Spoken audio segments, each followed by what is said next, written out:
5.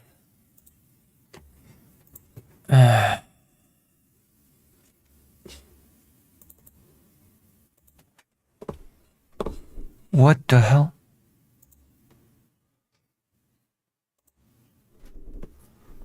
What?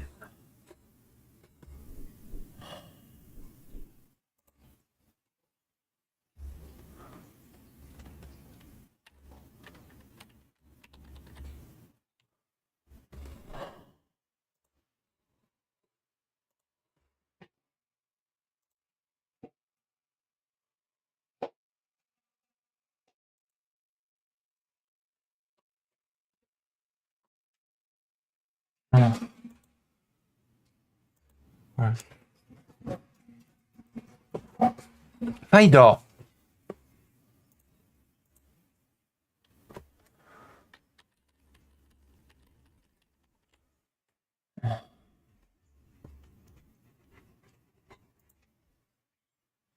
Non so, Faido show.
You know what? Whatever, I'll reset the computer.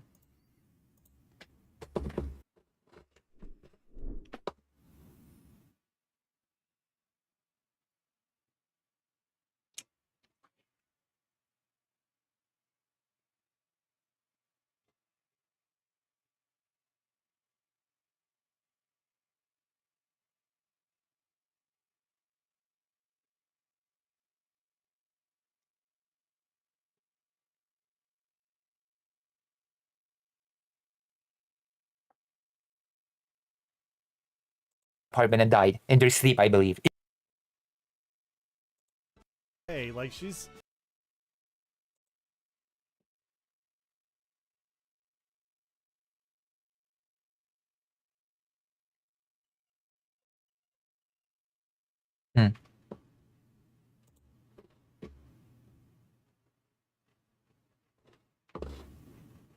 Okay, found it.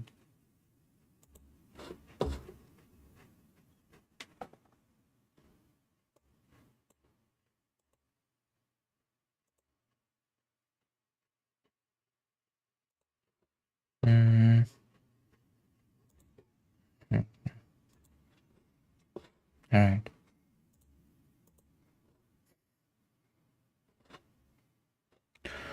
1, 2 will be this.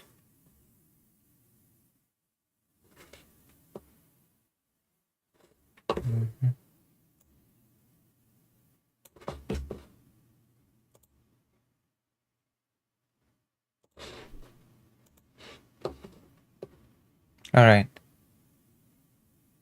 Hello. Are you here?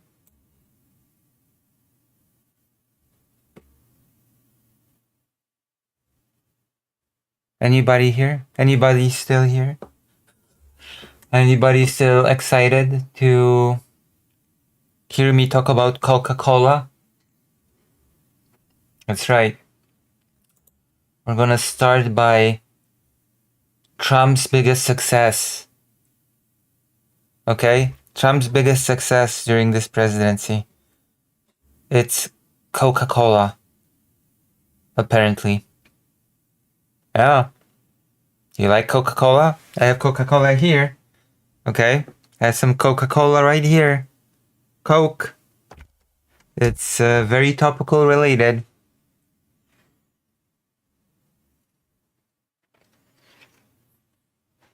Okay.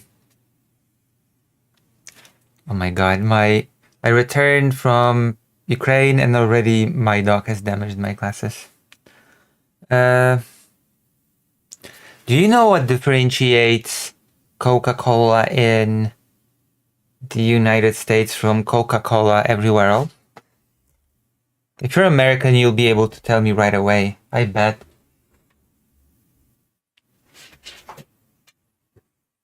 High fructose corn syrup? That's right. Do you know what high fructose corn syrup is?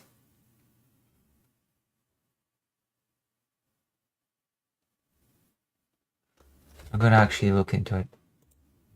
We're gonna start by looking into high fructose corn syrup. This is an education stream.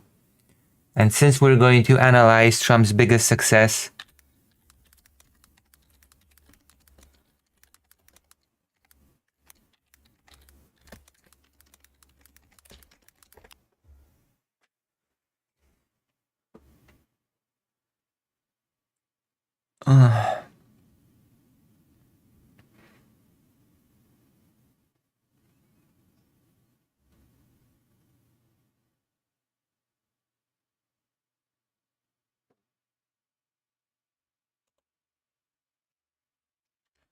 let me see.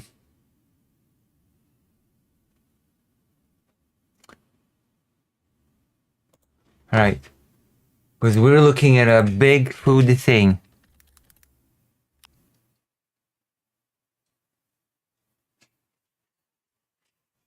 Alright, so high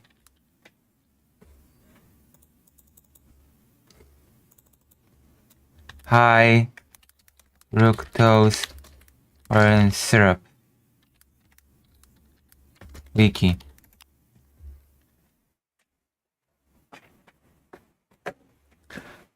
Yeah, they will. They might. Okay, Coca-Cola has not confirmed yet, but there's a high probability that that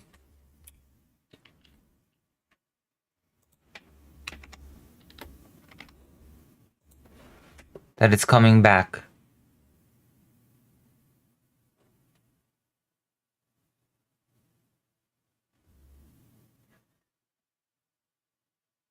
Alright? So we will start by discussing a little bit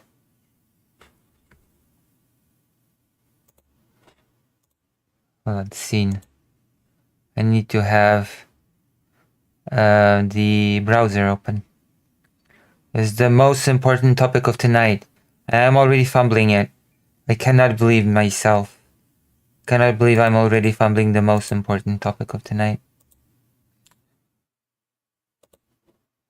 There we go. Why is it doubled? I have no clue. But it's okay, it's not doubled anymore. Mexican Coke, yes.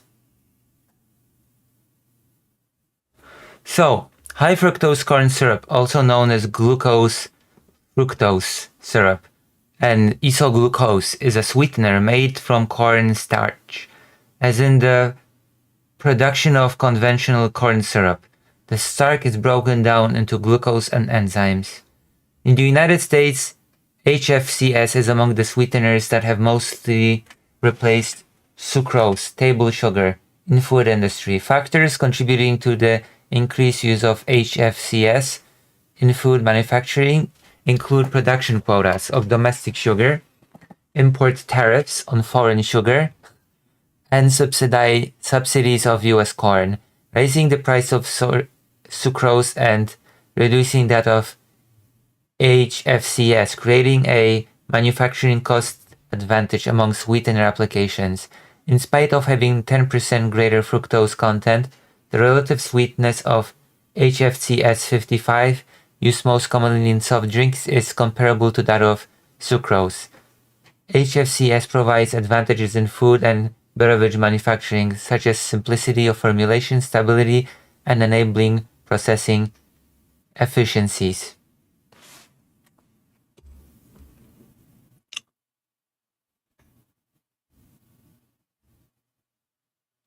In European Union, HFCS is known as isoglucose or glucose fructose syrup. While HFCS is produced exclusively with corn in the US, manufacturers in the EU use corn and wheat to produce GFS.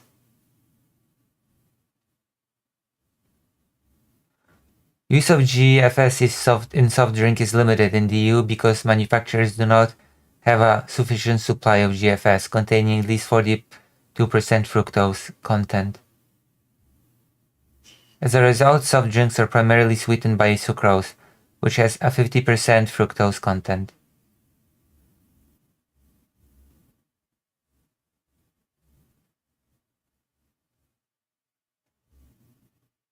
The role of fructose in metabolic syndrome has been the subject of controversy, but as of 2022, there is no scientific consensus that fructose or HFCS has any impact on cardiometabolic markers when so there's no really evidence apparently that it causes obesity. A 2018 review found that lowering consumption of sugar, beverages, and fructose products may reduce hepatic fat accumulation, which is associated with non-alcoholic fatty liver disease. Oh boy. Taste difference. Most countries, including Mexico, use sucrose or table sugar in soft drinks. In the US, soft drinks such as Coca-Cola are typically made with HFCS 55. HFCS has a sweeter taste than sucrose. Some Americans seek out drinks such as Mexican Coca-Cola in ethnic groceries because they prefer the taste over that of HFCS sweetened Coca-Cola. Kosher Coca-Cola, sold in the US around the Jewish holiday of Passover, also uses sucrose rather than HFCS.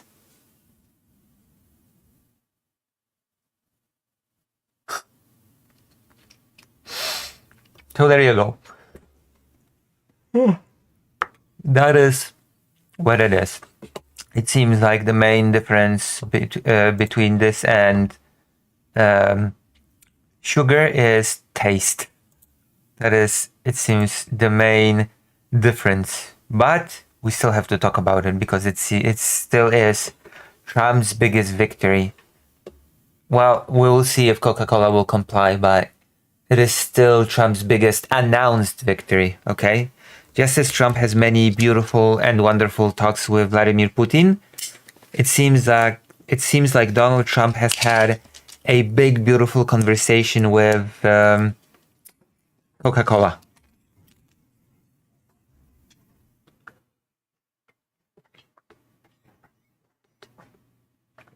And we're gonna take a look. Where are you, Coca-Cola? Oh yes, Łobuzie. Fido is being very needy. Ever since I came back, Fido has been very needy. Fido. Fido. Fido. Fido. No? Okay.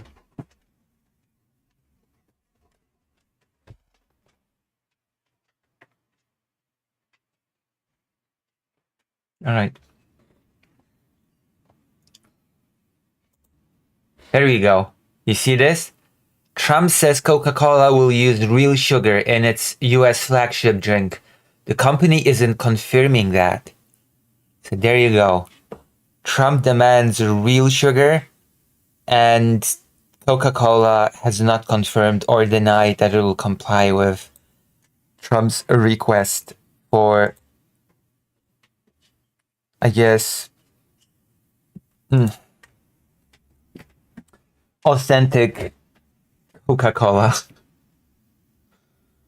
Here you go. Here's Trump drinking his. Interestingly enough, I think this article mentioned this as well, but Trump says that Coca-Cola has to have real sugar, but Trump is drinking Diet Coke, and the thing that Trump wants will not affect the Coke that he drinks. Diet Coke would still have that syrup, so President Donald Trump said Wednesday that Coca-Cola has agreed to use real cane sugar in its flagship soft drink in the US. At his suggestion, though the company didn't confirm such a move. Any switch from high fructose corn syrup in Coke sold in the United States would put Coca-Cola more in line with its practice in other countries, including Mexico and Australia, but it wouldn't affect Trump's drink of choice, Diet Coke, which uses aspartame as a calorie-free beverage. I have been speaking to Coca-Cola about using real cane sugar in Coke in the United States, and I have agreed to do so, Trump wrote on his social media site. I'd like to thank all of those in authority at Coca-Cola. This will be a very good move by them. You'll see, it's just better. A spokesperson for Atlanta-based Coca-Cola Co. said in a statement that the company appreciated Trump's enthusiasm and promised that more details on the new offerings within its products will be shared soon. So, Coca-Cola didn't elaborate, but the company has long indulged US fans of cane sugar by importing glass bottles of Mexican Coke to the US since 2005. Returning to sugar in the US production, meanwhile, might affect the nation's corn farmers, whose yields are used in artificial sweeteners. Whoops. Replacing high fructose corn syrup with cane sugar doesn't make sense. Corn Refiners Association President and CEO John Bode said in a statement, President Trump stands for American manufacturing jobs, American farmers, and reducing the trade deficit. Replacing high fructose corn syrup with cane sugar would cost thousands of American food manufacturing jobs, depress farm income, and boost imports of foreign sugar, all with no nutritional benefit. Apparently that's true. Apparently there is actually no nutritional benefit to switching to cane sugar, even though cane sugar is actually really good. I'm not sure if any of you have ever drank corn sugar water. Has any of you ever? I guess is my question.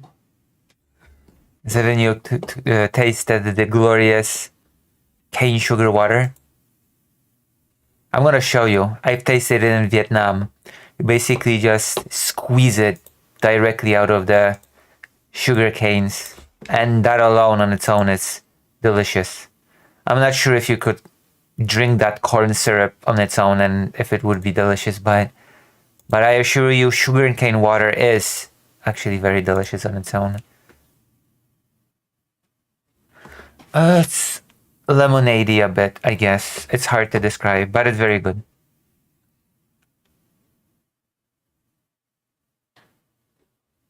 Not without USAID, corn will definitely collapse. No. Well, you know, it happens. So I've actually prepared a comparison, okay? Because there was talk of no nutritional benefit. And just for that occasion, I have prepared a big comparison. Food Network. Okay? Where is it? Where is the comparison? I want to know. Oh my gosh. Where is it? Oh my gosh. Okay, never mind. There you go. National Institute of Health is better than some page. The effect of high fructose corn syrup versus sucrose on anthropometric and metabolic parameters. A systemic review and meta-analysis. There you go. We have a whole meta-analysis of cane sugar versus Abstract. High fructose corn syrup. We're being very analytical about this. We're being very, dare I say, scientific about this. All right? It's not something that we're leaving to chance. We have to know, is there a benefit to switching from fructose syrup, a health benefit, or is there not? That is our main concern. Is maple water good?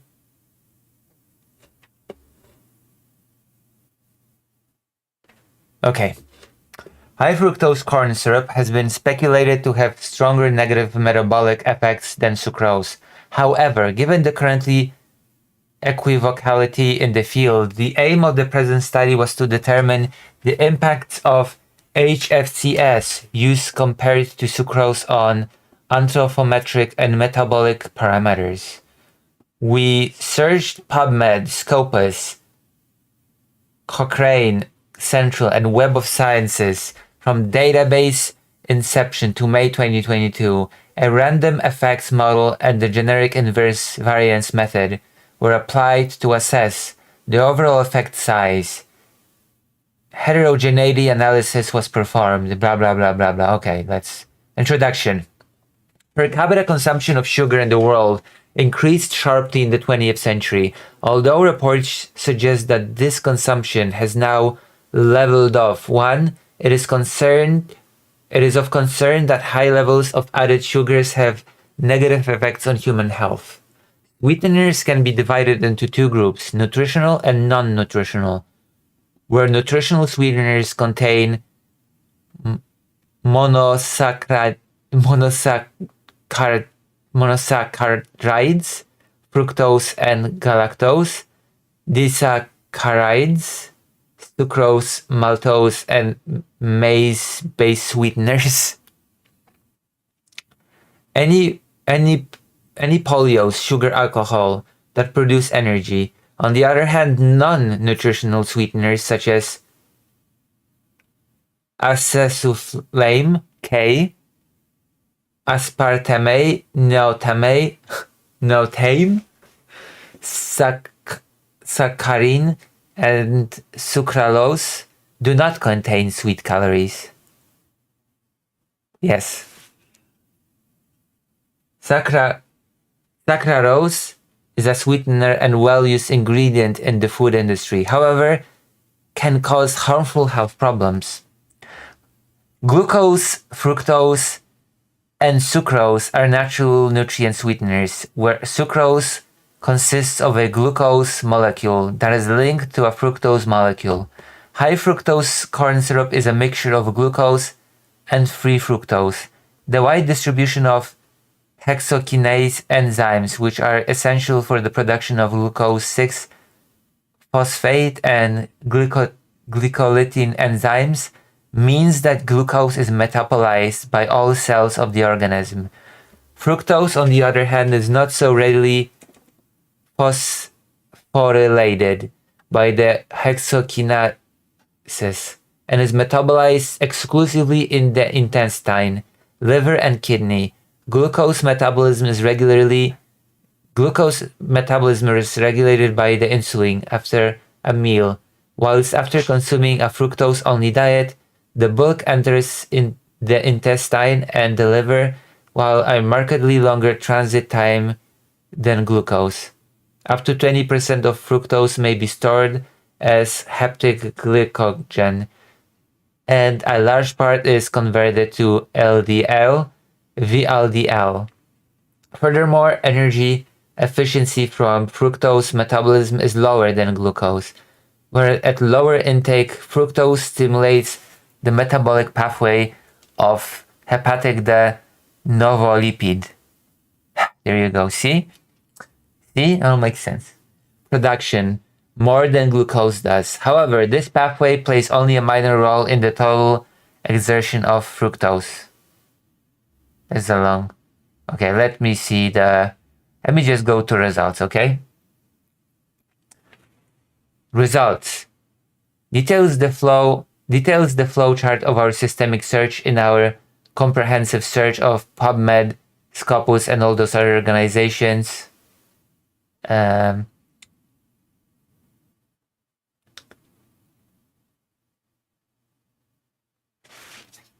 meta-analysis, a lot of analysis. Study characteristics and risk of bias assessment. I want to see what the conclusion is. 3 studies with 6 arms, including 326 participants in intervention groups, participants in control groups, reported weight as an outcome measure. So, publication bias.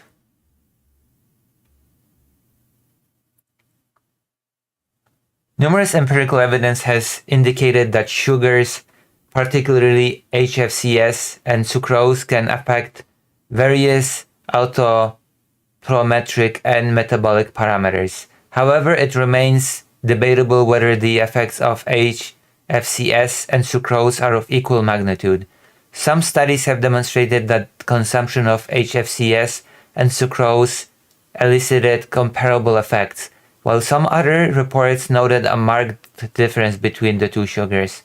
In this work, we performed a meta-analysis to determine whether the effects of HFCS and sucrose on anthropometric and metabolic parameters were concordant.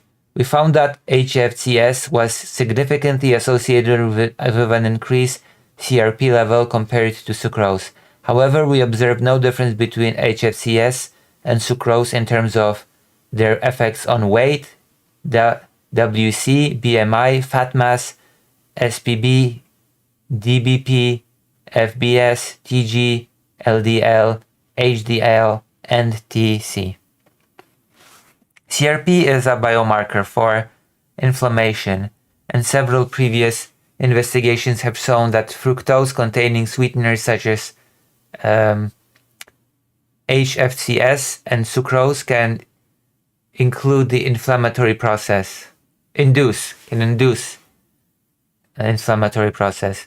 This is conceivably attributable to the unique metabolic process of fructose, which can cause oxidative stress to cells by elevating the intracellular levels of uric acid and reactive oxygen species. To overcome the oxidative stress, cells release molecules such as monocyte chemotactic protein 1, tumor necrosis factor, and interleukins, which are pro-inflammatory in nature, and thus augment the inflammation process. HFCS and sucrose both contain the fructose moiety. However, the content of fructose in HFCS and sucrose is different, which conceivably explains why the two sugars induced inflammation differently. Despite this, in the present study, no significant difference was observed for any other anthropometric or metabolism parameter. The lack of significant difference could be attributed to several reasons. First, in some of the included studies, the duration of the experiment was short. For example, in the study by rats. Yes, true.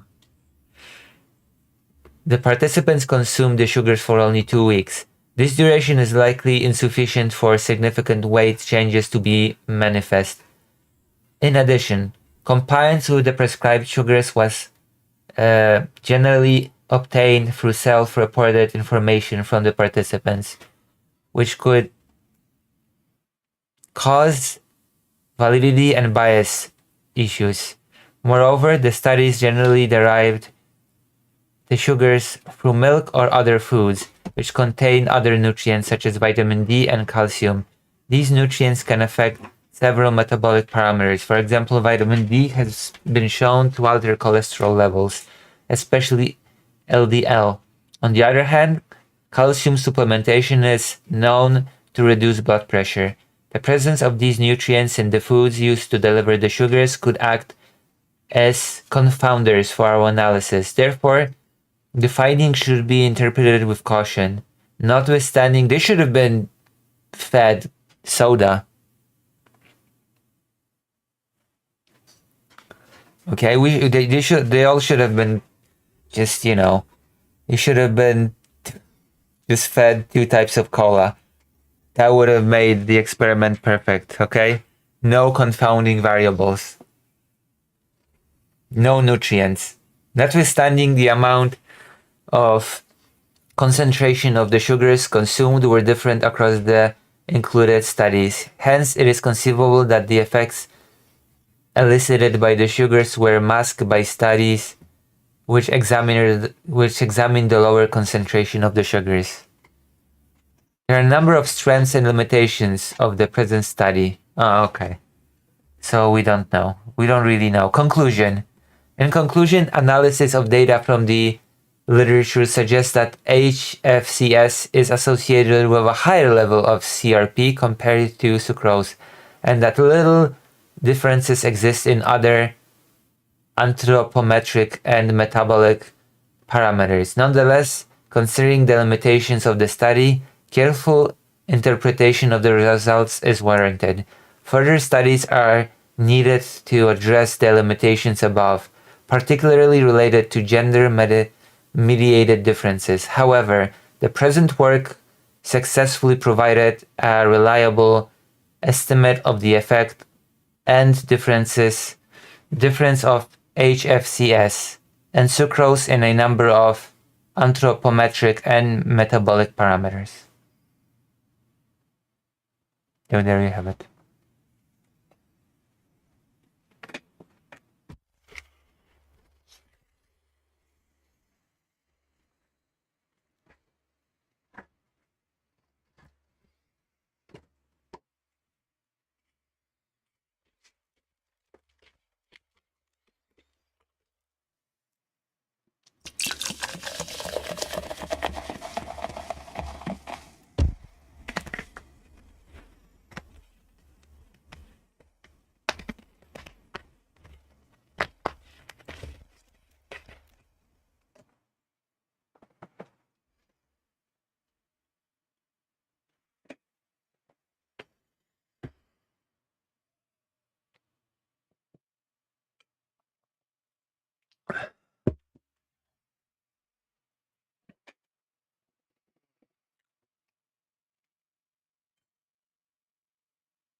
Wasn't it about sugar and Coke? Yeah, it is.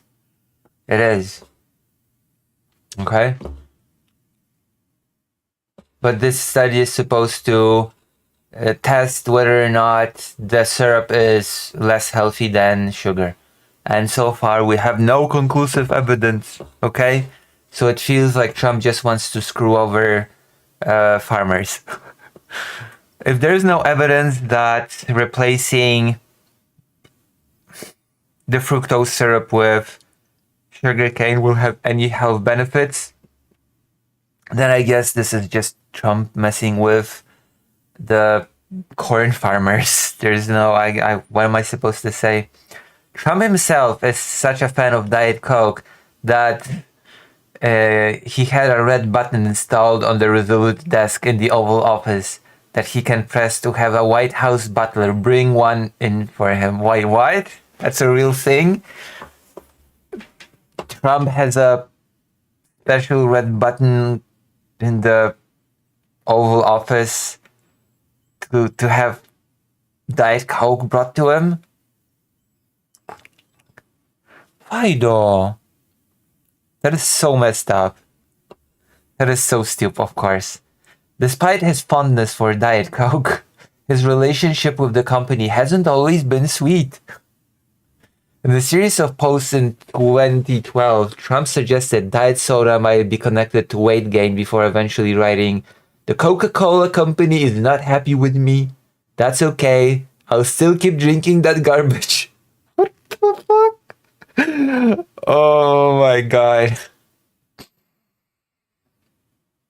A bottle of Diet Coke could be seen sitting next to his chair years later at a G20 summit in 2017, and the New York Times reported in 2018 that he was drinking a dozen Diet Cokes daily.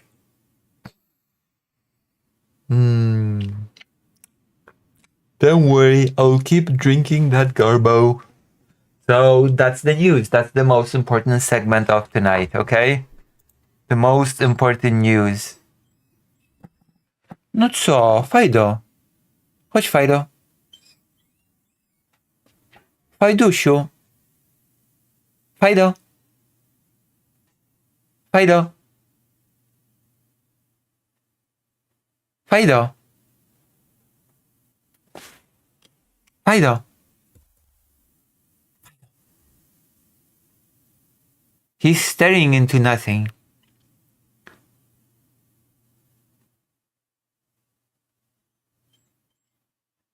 Fajdo?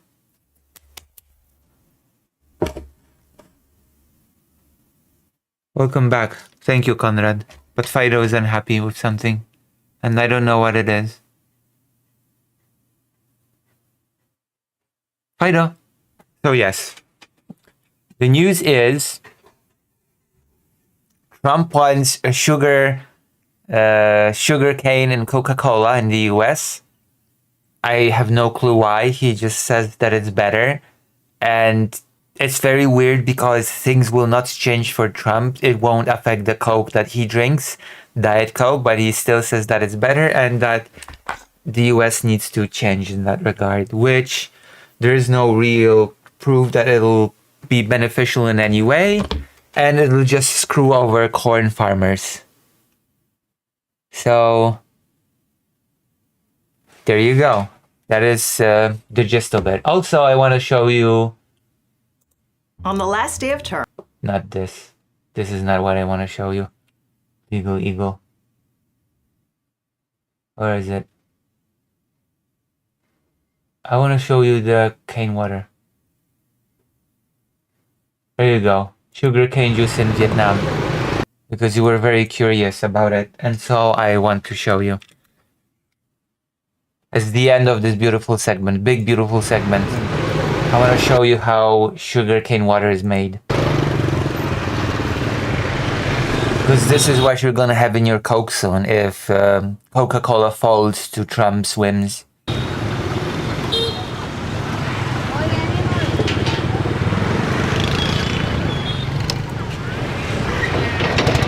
Look at that. They're starting up the machine. This is a sugar cane. You put it through this shredding machine. As you can, you just squeeze out the water, as you can clearly see, and you get a nice, tasty beverage. See?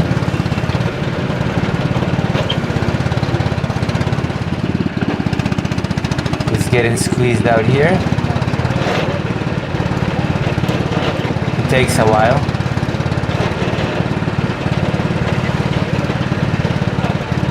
Also, you have Coca-Cola here, original taste, whatever that means. Does American Coca-Cola have the phrase original taste on it? Or does it have the fructose, corn syrup taste? What does the American Coca-Cola say? Does it say original taste?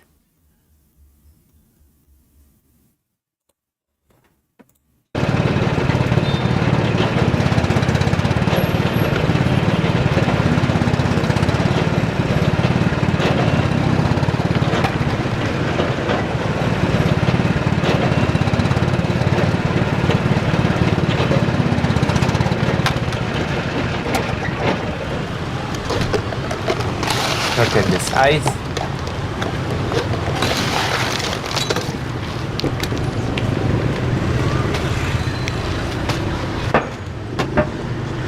And there you have it.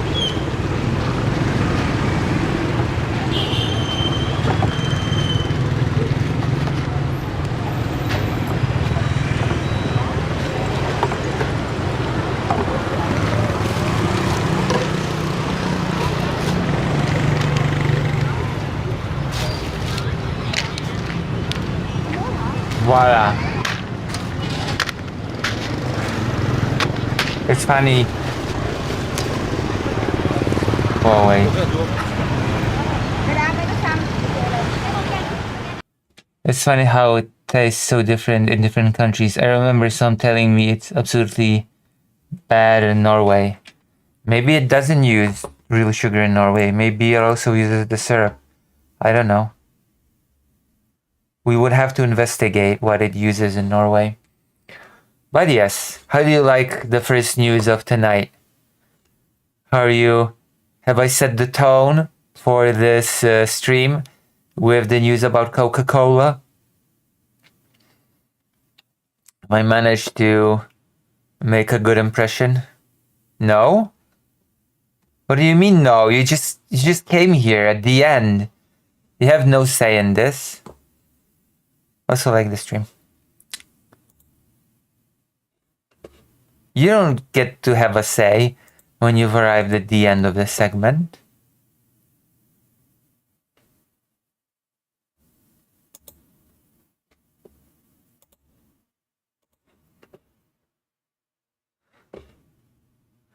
The machine looks dangerous.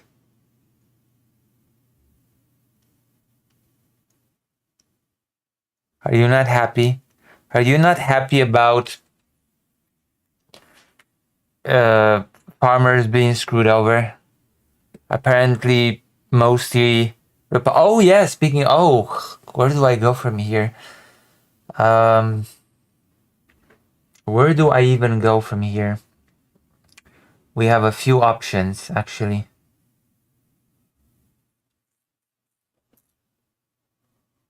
We can. I mean, farmer always really behind the worst policy ever.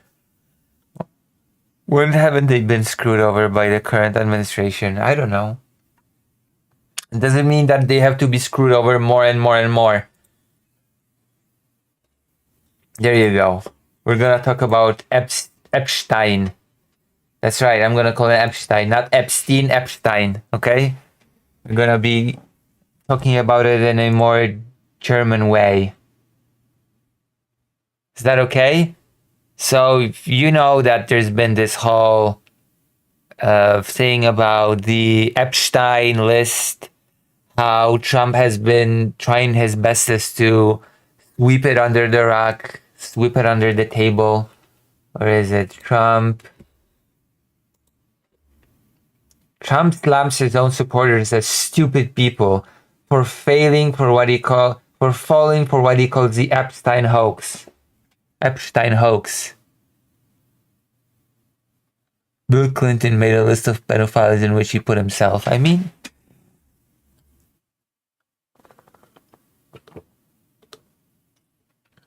I guess that is what we call radical honesty. Let's see. Let's just see how much Trump respects his voters and supporters. Mr. President, I know you want to move past all this intrigue over the Epstein files, but I do want to ask you to clarify something you said this morning. You said this was all a hoax. Has your Attorney General told you this was a hoax? What evidence have you seen of that? The Attorney General. It's all been a big hoax. It's perpetrated by the Democrats and all a hoax. Has your Attorney General told you this was a hoax? What evidence have you seen of that? What evidence have you seen that it's a hoax? Well, the evidence is that I say it's a hoax, and therefore it is a hoax. That is all evidence that is needed, I guess. It's all been a big hoax. It's perpetrated by the Democrats, and some stupid Republicans and foolish Republicans fall into the net, and so they try and do the Democrats' work. They're wasting their time with a guy who obviously had some very serious problems, who died 3-4 years ago. I'd rather talk about the success we have with the economy, the best we've ever had. And all. So, in other words, the question was, what evidence have you seen that it's a hoax? And the answer is, well, the evidence is that I say so, and we should forget about it and talk about the economy, actually. All of the things we've done, including the Middle East. I mean, you see it.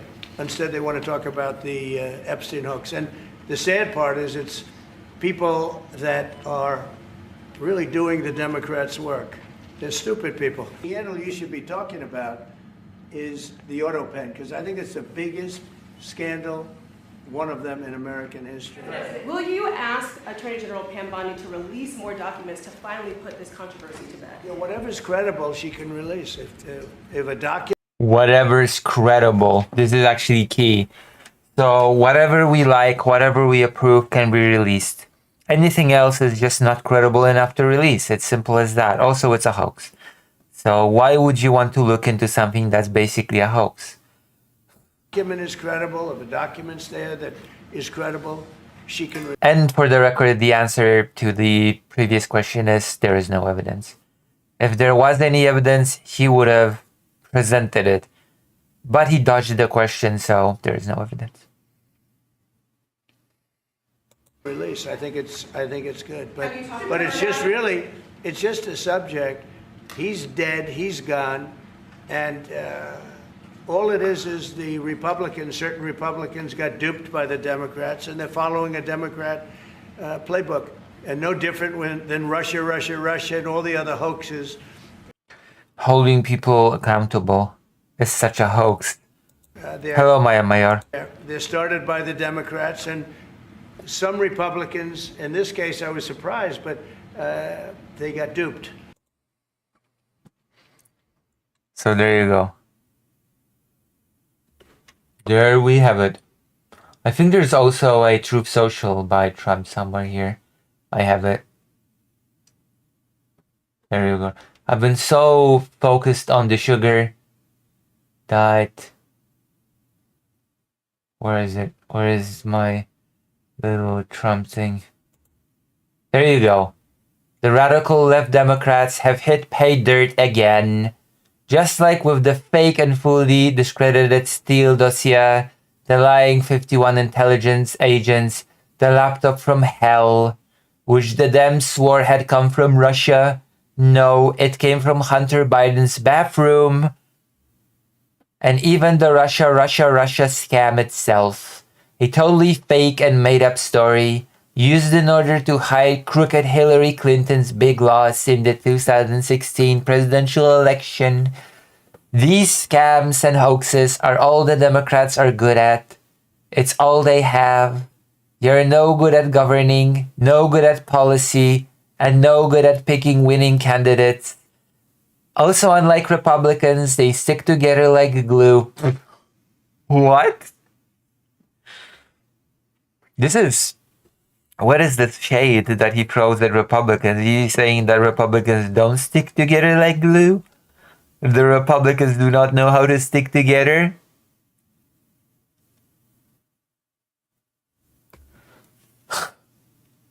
Their new scab is what we will forever call the Jeffrey Epstein hoax, and my past supporters have bought into this bullshit hook, line, and sinker. They haven't learned their lesson and probably never will. Even after being conned by the lunatic left for 8 long years, I have had more success in 6 months than perhaps any president in our country's history. And all these people want to talk about, with strong prodding by the fake news and the success-starved Dems, is the Jeffrey Epstein hoax. Let these weaklings continue forward and do the Democrats' work. Don't even think about talking of our incredible and unprecedented success, because I don't want their support anymore. Thank you for your attention to this matter. Make America great again. So, yeah, this is actually a thing that causes a pretty big split within Mr. Donald Trump's support base, which will always make me happy. Okay? This sort of thing will always make me, especially if Trump's response is, all those people are just traitors, weaklings, they're just doing the Democrats' work. It's all a hoax. Evidence that it's a hoax? Well, it is a hoax. It is a hoax like all those other things that I say that are a hoax. Link it. Link Stephen King's statements, okay? I want to see them. Link them to me. Oh. Trump slammed his own supporters. My goodness.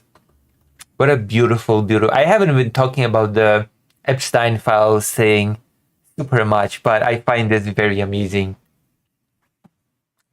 That Trump is so desperate to make everybody forget it, and everybody just refuses to forget it because it's a pretty big thing.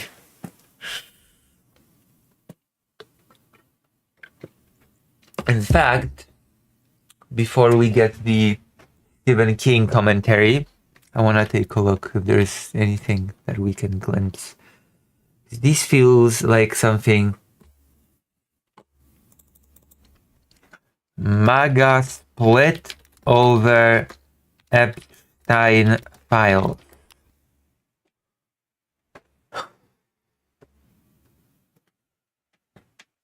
Trump can stop MAGA from obsessing about the whoops. Uh-oh.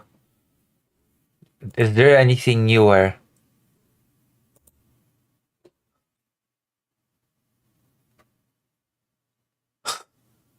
My goodness.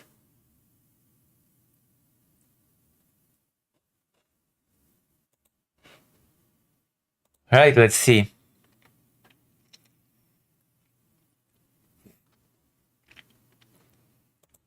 Is this the same thing when he sort of just calls them silly people? Trump lashing out at his own supporters. Yes, that is the thing he calls them.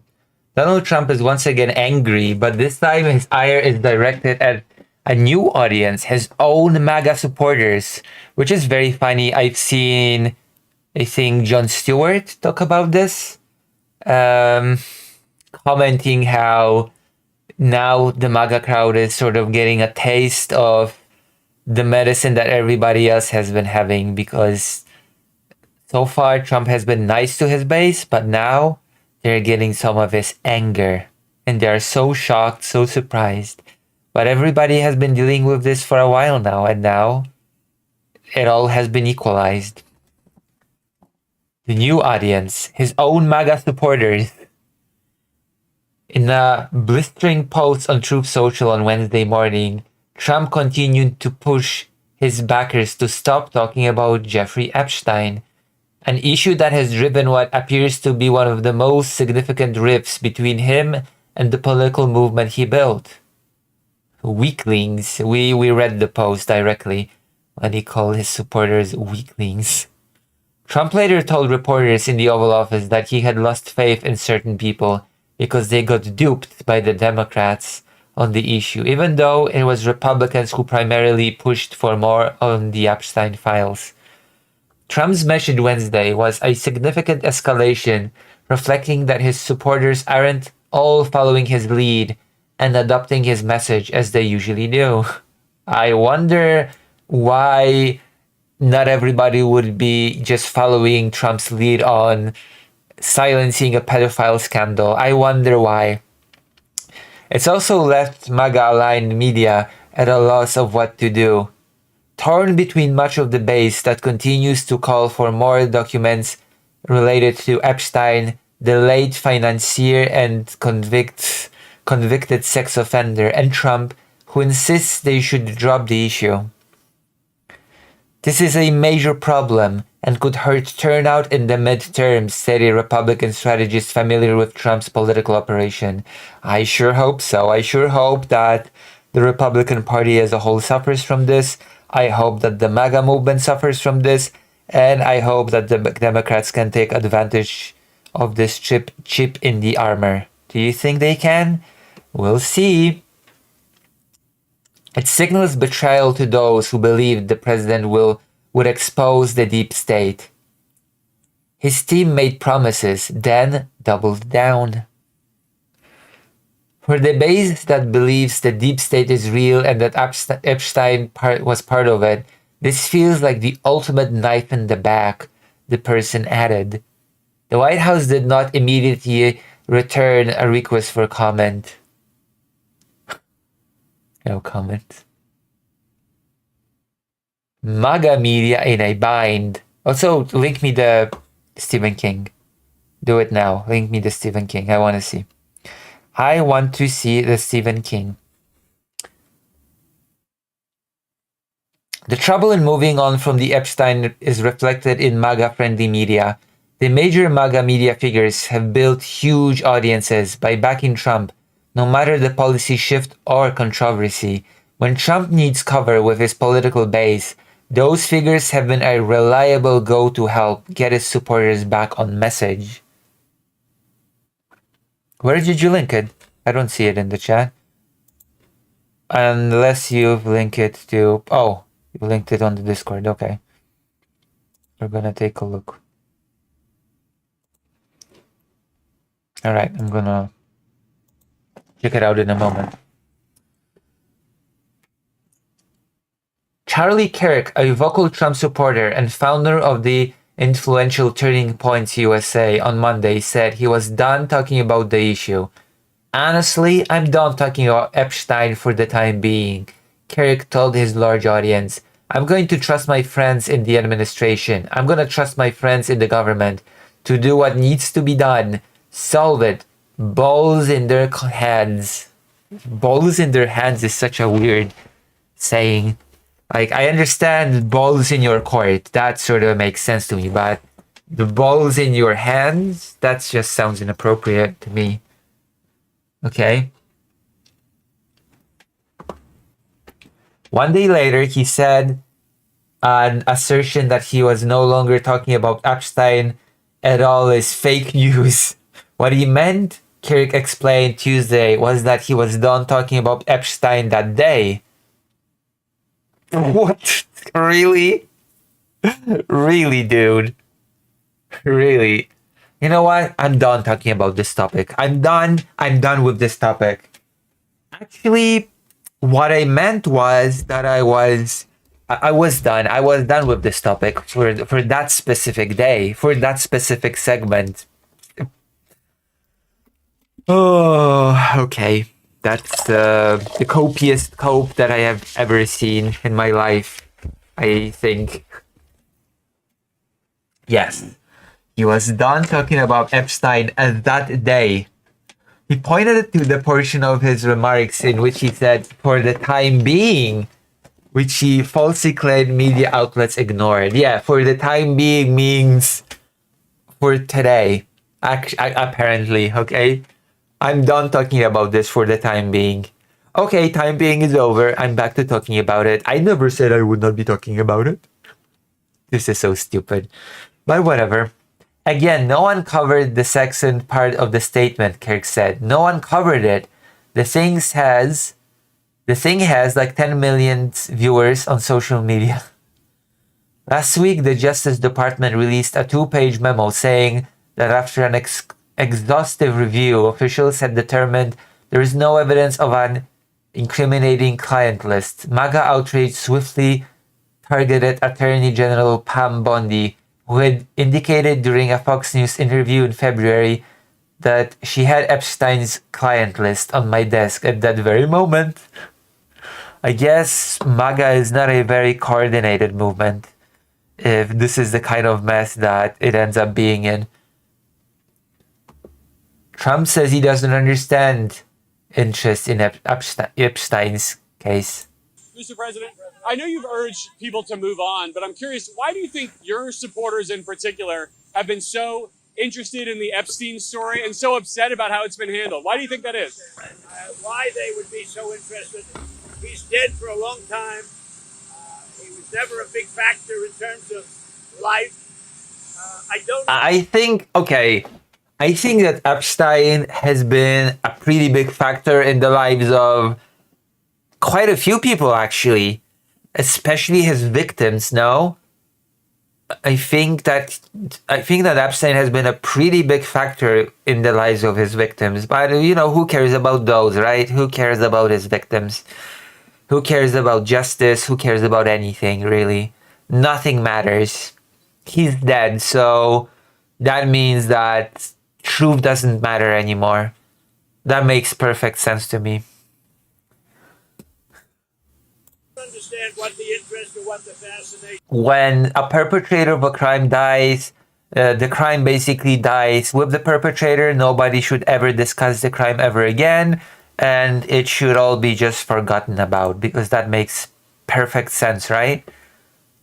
I think that the moment Hitler committed suicide, all the crimes of Nazi Germany should just be forgotten.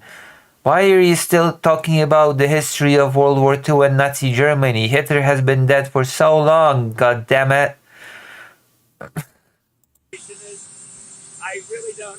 And Why the interest? incredible information's been given. Don't forget, we went through years of the Mueller witch hunt and all of the different things, the Steele dossier, which was all fake. All that information was fake. But I don't understand why the Jeffrey Epstein case would be of interest to anybody. I wonder why a huge... Oh my. I wonder why a huge pedophile crisis topic would be of interest to anybody. A guy that had a whole island full of abused kids. I wonder why. It's such a mystery to me. And that allegedly a bunch of high profile people partook in that island. I wonder why anybody would be interested in that at all.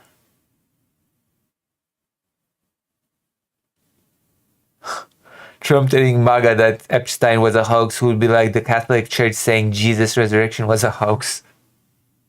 The only problem with that analogy is that the Jesus resurrection thing is actually not real, and the Epstein Island thing is sadly very real. It's pretty boring stuff. It's sorted, but it's boring. Yeah, it's super boring. Like I think the biggest pedophile scandal in U.S. history. That's so boring. Is it? Isn't it? I'm gonna Google it. Okay. I'm gonna Google it now. Before I make a fool of myself. Is Epstein biggest pedophile scandal in U.S. history? Florida judge calls Epstein the most infamous pedophile in American history. There you go. Biggest pedophile scandal in American history. It was so boring. Such a boring thing. What a boring thing. And I don't understand why it keeps going. I just don't get it. Why would people would be interested in this biggest pedophile scandal in our history? I just think it's just oh, the gall. People, really only pretty bad people, including fake news, want to keep something like that going. But credible information, let them give it. Anything that's credible, I would say, let them have it. There we go. Oof. Beautiful. Things are going just, swimmingly well. Things could not be going better than they are going. Just forget about it, okay? It's boring. In a post-Saturday night, Trump expressed support for Bondi, who is now the focus of MAGA's ire. What's going on with my boys? And in some cases, gals. They're all going after Attorney General Pam Bondi, who is doing a fantastic job.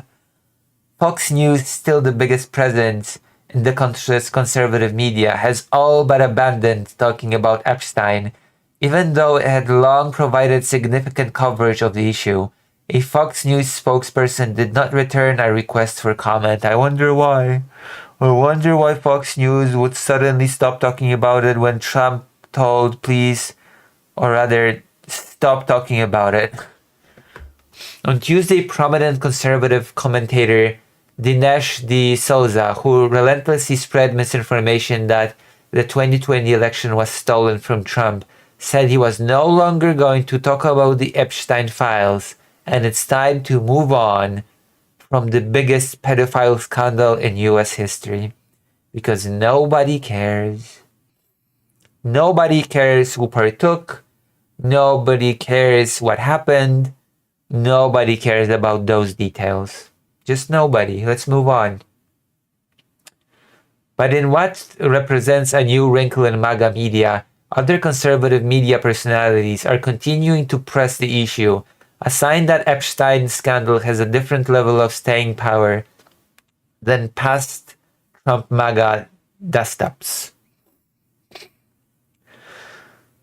Tom Fitton, president of Judicial Watch, an organization that is trying to obtain Epstein investigation documents, maintains that there is a straightforward solution to the saga, but it requires more transparency. I wonder, well, Trump is pretty defensive about that transparency, and all I can just ask is, why? I guess. The only question that I want to ask is, why does Trump want so very badly for everybody to forget about this? What is the reason? Just give us the records under FOIA, he said Wednesday on War Room, a popular podcast hosted by MAGA influencer and former Trump advisor Steve Bannon, referring to the Freedom of Information Act. Describe what the records are. If they're withholding anything, tell us why. And there's a court process for it. If we don't like it, we can challenge it. But at least it's a transparency that we don't have currently because of the awful memo that was sent out, he added. I mean, why would there be transparency in a thing that could potentially incriminate Mr. President himself? Okay? I'm not saying he is on the list. I'm not saying he isn't. I'm saying we don't know. Because nobody wants to release it. And Trump just wants everybody to forget about it. And it makes me wonder, what are his motives?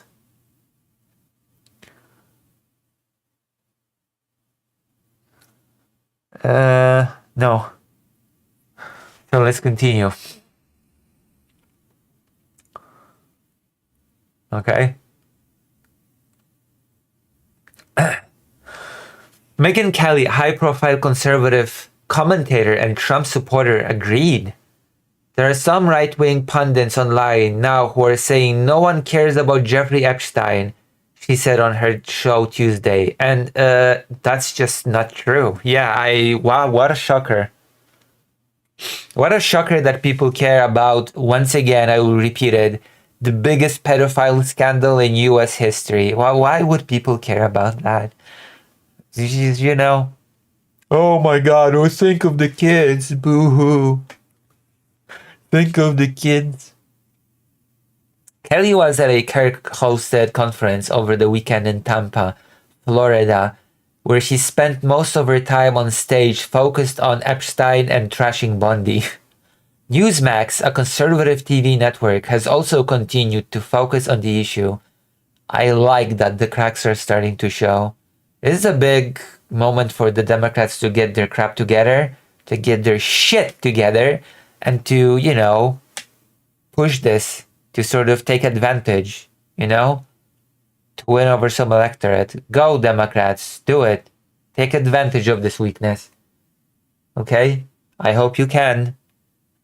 Oh, wait, never mind. The Democratic Party is too busy attacking that progressive candidate in New York. The Democratic Party has other priorities. So I guess, never mind.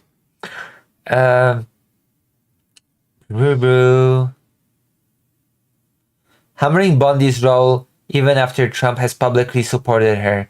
On Tuesday, host Rob Finnerty blasted Bundy and said if she does not offer more information, the network will call on her to resign. Huh?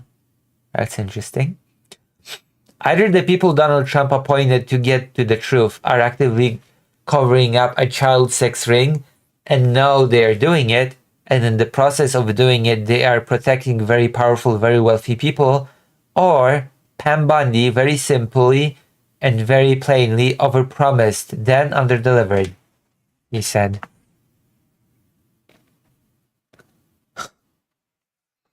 In Epstein, it's Epstein over and over again.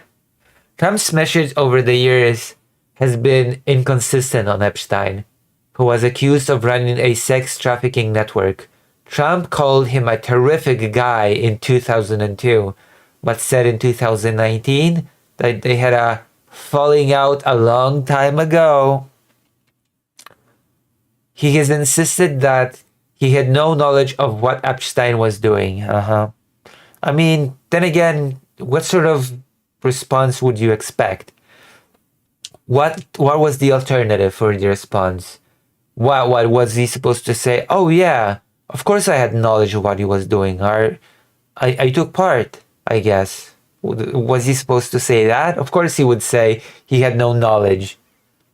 It's like, I know that people say that Trump's an idiot, but he's not that much of an idiot, okay? Trump helped fuel conspiracy theories about the Epstein files, saying as a candidate that he would release more documents. Well, politicians overpromise, politicians lie. What else is new? What else is new? As president, Trump has said that there are no more documents to release and that the issue is over. So he lied, I guess. At other times, he has said that the files exist, but claimed they were forged by the Democrats and his political enemies, so they should not be released. Of course, it's always. I'm surprised that he hasn't mentioned Joe Biden in this. Sleepy Joe forged those documents in his sleep or something like that. Something really, really stupid.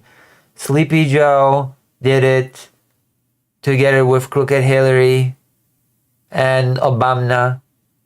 Obama has given this task to Sleepy Joe, Joe Biden, and he did it. He did it with great fervor.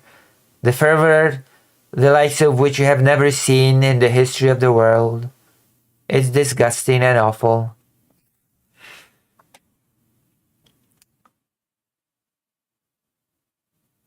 I thought he did post that. Basically, more or less.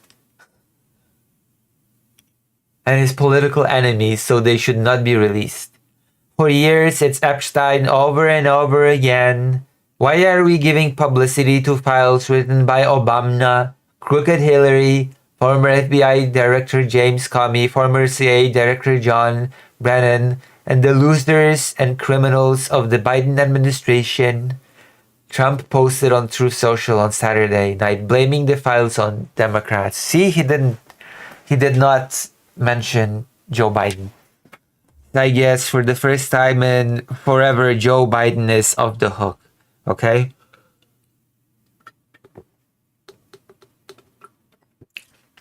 Even though he was vice president under Obama, he apparently did not partake in this particular wrongdoing.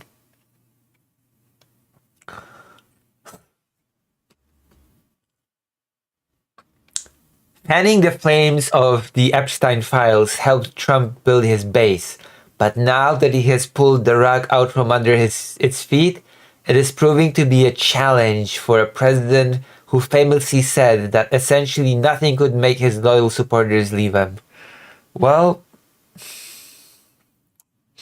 I guess that is the test, isn't it? Biden was too busy sleeping to be part of it. That is true. I guess MAGA loyalty is put to the test, isn't it? Shall we just overlook this huge pedophile scandal? Is that a thing that we should do? Is that not a thing that we should do? Maybe it should be, maybe it not should be.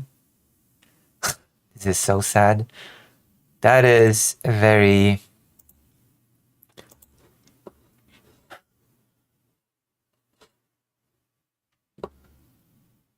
The administration perpetuated much of this narrative from the outside, and there remains many legitimate questions. But once in power, they continued to feed the monster, and the monster is now feeding on the administration's credibility.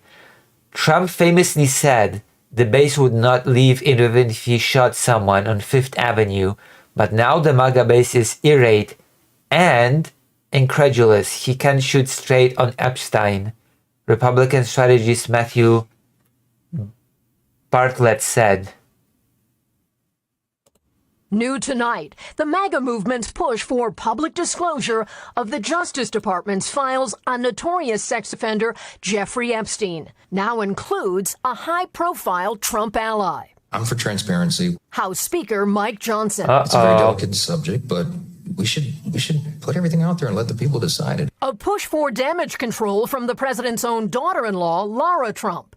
I do think that there needs to be more transparency on this, and I think that will happen. Earlier today, Attorney General Pam Bondi tried to deflect Epstein questions. Nothing about Epstein. I'm not going to talk about Epstein. Reporters pressed her on new comments today from President Trump, suggesting Bondi consider opening some files. She's handled it very well, and it's going to be up to her. Whatever she thinks is credible, she should release. The president said today you would release credible files related to Mr. Epstein. Are you prepared to do that, and when would you?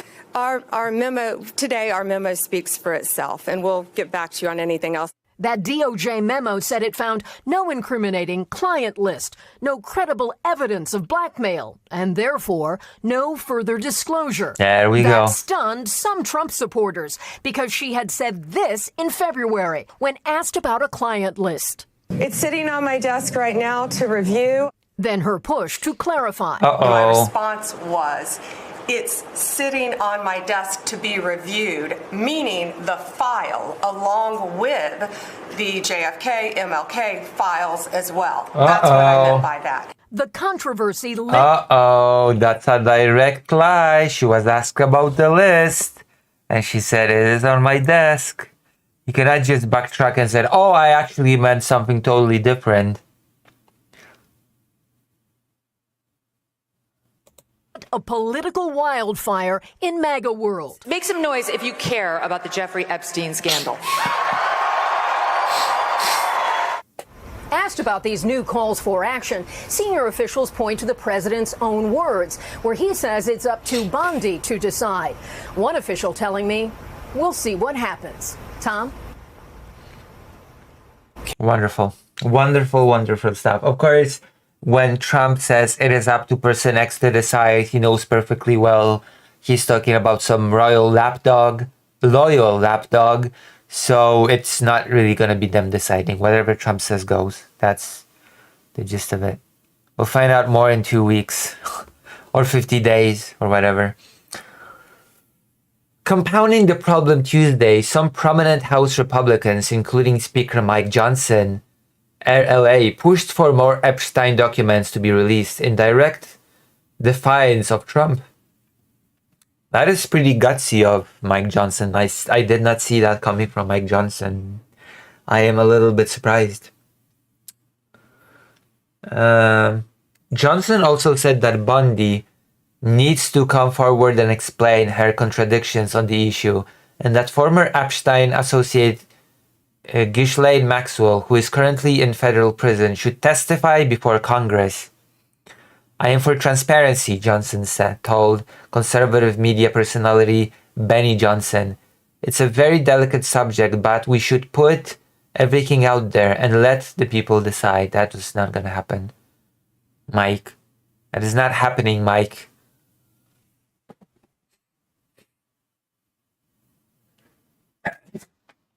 You know who your boss is, Mike Johnson. What do you mean we need to put things out there and let the people decide? You know that's not happening.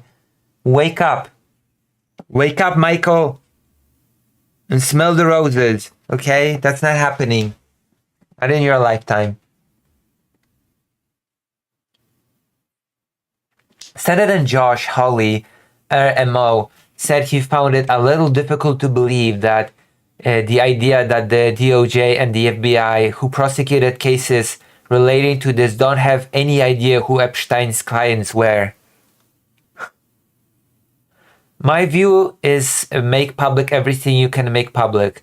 That's what the president said yesterday.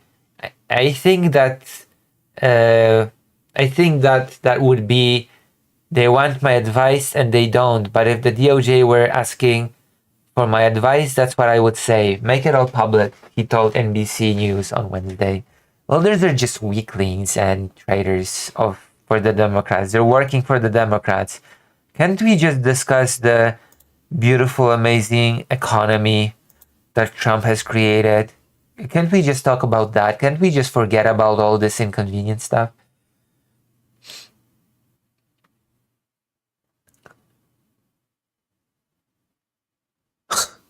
True.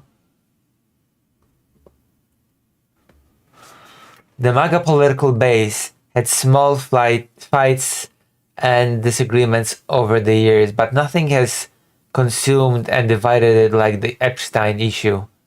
Grassroots supporters say they feel betrayed, which will probably affect the donations for Trump, right? Funding. By a president who long promised transparency on the issue, and the vast MAGA political and media infrastructure has split on the issue. That's good news.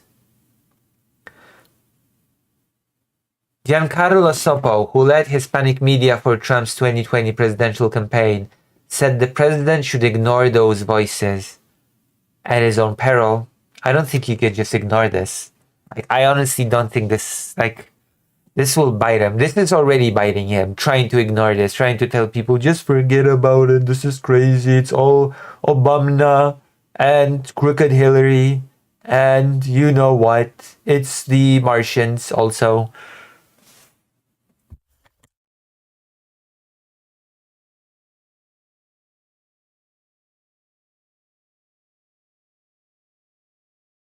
I don't think you just sweep this under the rug anymore. I don't think that's feasible. I don't think that's possible. Obviously, the public deserves transparency, but the White House would also be wise not to mistake a handful of carnival barkers for the voice of the Republican base. Yeah, a few of carnival barkers. He said, no modern president has commanded his party's loyalty as fairly as Donald Trump. Well, that loyalty is being tested right now. Also, no politician should have a base of sycophants that would just do anything, okay? A president should not be able to say, I could shoot a person and my base will never turn their backs on me. That should not be the case, okay? There should not be this unconditional fanaticism about a politician. Okay? There should not be this blind loyalty. That is not a good thing. Like most Americans want leaders focused on improving their lives, which, I don't know, if covering up for huge pedophile scandals is focusing on improving people's lives. That rather than appeasing an insatiable grift industrial complex should be the administration's priority, he added. That appeared to be the direction Trump was taking Wednesday morning with his latest heated Truth Social post directed at his supporters, still talking about the Epstein issue. Also, unlike Republicans, I've already read this. Democrats stick like glue, and I guess the Republicans just believe the Epstein hoax.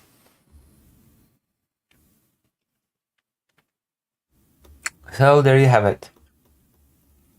Trump hates his base now because the topic of Epstein will just not go away. Any questions, my lovely viewers?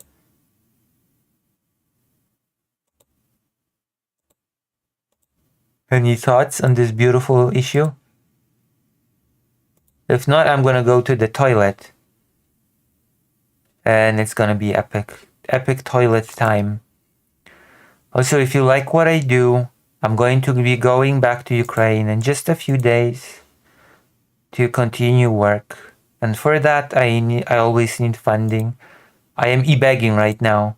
So consider donating or subscribing from lucyhazard.org/live. We've already made €10 today from a generous viewer.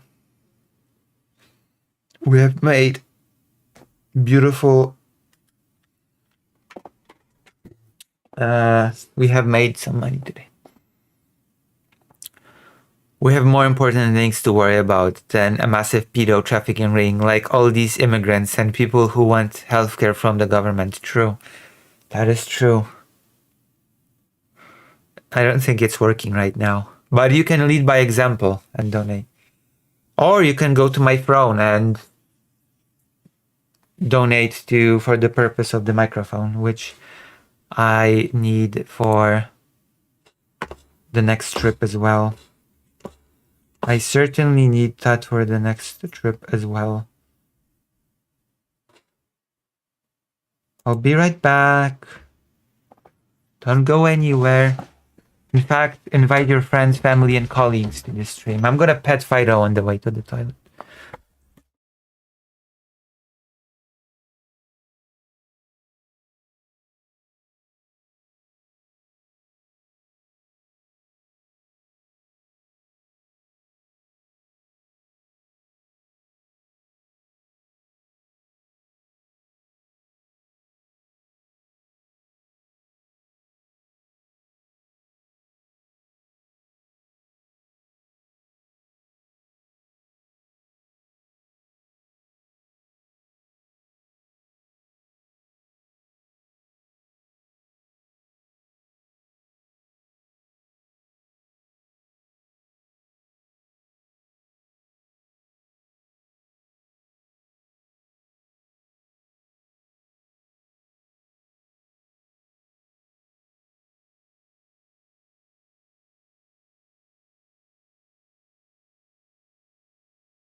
Oh, God. I've been muted all this time, huh?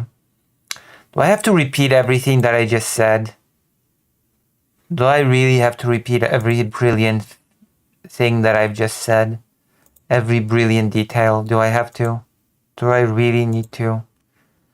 Okay, so I started off by saying it would be a shame if we couldn't get the microphone because it would be nice to have a better sound quality in Ukraine, but you know what it is what it is. Then I complained about fake Alec Cal Parker, saying that I guess I'll need to do some editing of segments myself. No sleep for me. And then I said that we were going to move on to the next topic, and the next topic is Ukraine. We're going to be talking about topic that is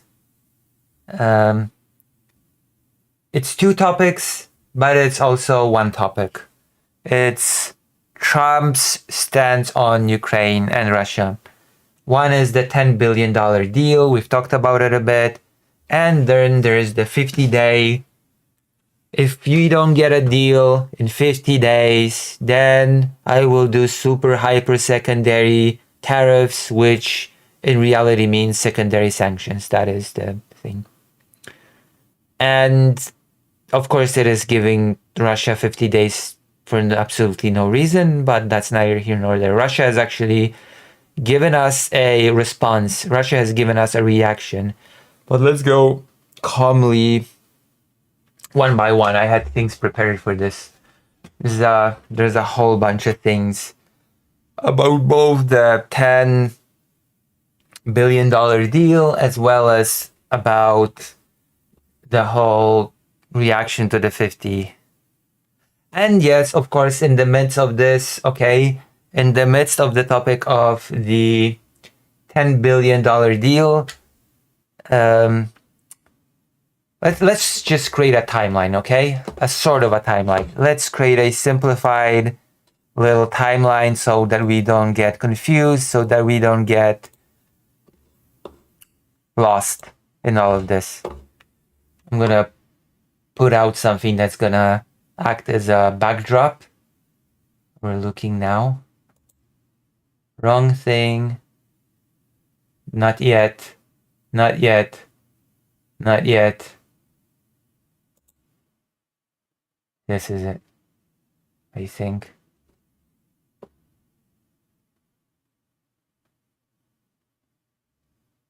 Huh. Yes. All right. So, Trump secretly asked Zelensky if he can attack Moscow after his bad call with Putin. So, you know how Trump always says, I've had a great conversation with Vladimir Putin. Vladimir Putin is a great guy, a very savvy guy. His attack on Ukraine was very savvy.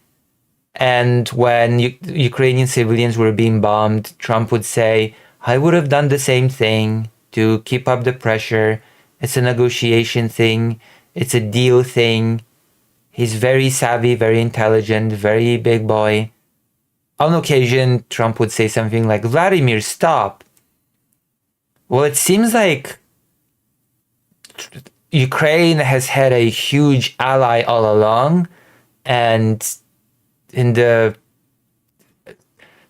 ally is Trump's wife, Melania, because after one of the disappointing calls, which Trump thought was fantastic, of course, he went to his wife and said, hey, I just had a wonderful, brilliant talk with Vladimir Putin, to which Trump's wife basically said, oh, really? Did you know that another city was just hit? And maybe that sort of caused Trump to reconsider certain things. Maybe his wife has a certain amount of influence on him. He did say publicly on occasion that his wife has good instinct and that he tends to listen to her instinct when it comes to things like that, politics. So who knows? Some people attribute his turn on Ukraine to Melania, because she is from former Yugoslavia. She understands the terror of Russia, and has been vocal about her opposition to Russia and her outrage on the barbarity of the invasion. That was her public. I think she criticized it when Trump said that Putin was very savvy. So that is one factor. Melania Trump is one of the factors. Possibly, we don't know, we can't know, but she might have influenced him in some way. And so there was another talk. It was between Zelensky and Trump. And during that call, allegedly, because now everybody's trying to deny it, now everybody's trying to say, no, nothing like that. So allegedly, Trump asked, can you hit Moscow? And Zelensky allegedly responded, yes, we can. If you give us the weapons, then of course, sure. To which Trump, again, allegedly said, you must put pressure on Russia or Russians and attack St. Petersburg as well. Whether or not this is true, I have no clue. It would be very interesting if it was. It would certainly mark a drastic shift. It would mean that Trump has finally fed up with his dear friend Vladimir Putin, because Trump's international relations and politics are basically, oh, is this guy my friend? Does he like me? Well then, I think that my friendship with this guy will perfectly translate to policy, which is not how that works at all. Okay? That is not how that works at all. It never did. It never will. Nope. So that is how that works. Sorry. President Trump asked Ukraine's Volodymyr Zelensky if Kyiv could strike Moscow if the US provided long-range weapons, according to Financial Times. And Financial Times are being blasted for twisting words, spreading misinformation. Damage control has been in full swing over this. Trump privately pushed for Ukraine to ramp up its attack deep inside Russia, which Trump has since denied. I'm giving you full context. On July 4th, call with Zelensky the day after Trump had what he described as a bad conversation with Putin, sources told the FT. Putin really surprised a lot of people. He talks nice, and then he bombs everybody in the evening. I don't like it, Trump said Sunday in one of many missives directed at the Kremlin chief of late. The final straw reportedly came after an unproductive phone call with the tough guy leader at the beginning of July. I didn't make any progress with him at all, Trump admitted to reporters after a July 3rd conversation. Within hours, Putin had launched another massive bombardment of Ukraine. I was there for it. I was there on it that day. For that massive bombardment. What a bombardment it was. A day later, Trump spoke to Zelensky, the US president who used to brag about ending the Russia-Ukraine conflict within 24 hours of retaking office, and encouraged Zelensky to hit the heart of Russia with strikes on Moscow and Putin's hometown of St. Petersburg, according to FT. During the call, Trump asked the Ukrainian president if he could perform the feat if the US sent him long-range weapons, according to the paper's sources. Volodymyr, can you hit Moscow? I heard a different version. I heard a different version in which he asked, why didn't you hit Moscow? And Zelensky responding, we could, if you give us the weapons. Can you hit St. Petersburg too? Trump said, according to the people. Zelensky was not shy in his response. Absolutely, we can if you give us the weapons, he reportedly responded. So, That allegedly happened. And then damage control went into full swing. Oh, no, that's not true. We totally did not say that, or we totally meant something completely different. One of the, you're gonna see that there's no bravery in this cabinet. The people briefed on the call with Zelensky said that Trump spoke about making them Russians feel the pain. And there you go. The White House representatives for the Ukrainian president and the Kremlin have yet to respond to our request for comment. After a sit-down with Pope Leo in Rome last week, Zelensky met with U.S. Special Envoy for Ukraine, blah, blah, blah. The long-range strike systems could be made available to Ukraine via third-party transfers. There you go. Trump unloads on Putin. I haven't agreed on the... Let's listen to his commentary. I haven't agreed on the number yet, but they're going to have some because they do need protection. But the European Union is paying for it. We're not paying anything for it, but we will send it. It'll be business for us, and we will send them Patriots, which they desperately need, because Putin is really surprised. A lot of people, he talks nice and then he bombs. I'm sorry, Putin did not surprise anyone but you, okay? Everybody knows who Putin is. Everybody knows how Putin operates. This war has been going on for quite a bit now. If anybody's still surprised, then I don't even know what to say at this point, okay? Oh, we're so surprised. A lot of us were so surprised that Putin is so nice, but his actions do not correspond to his nice words. Like, come on, dude. At some point you just gotta be like, okay, all right.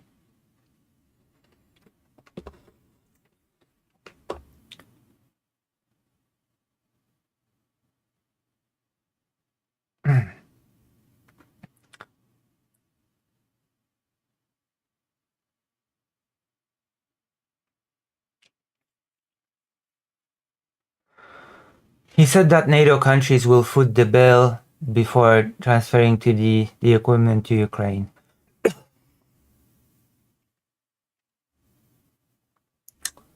During this Monday meeting with NATO Secretary General Mark Rutte in the Oval Office, Mark Rutte is a really, I'm not gonna even go into that, but Trump confirmed he would send defense systems to Ukraine via intermediates. I guess there's also the whole $10 billion deal with NATO, in which NATO will buy weapons and send them to Ukraine.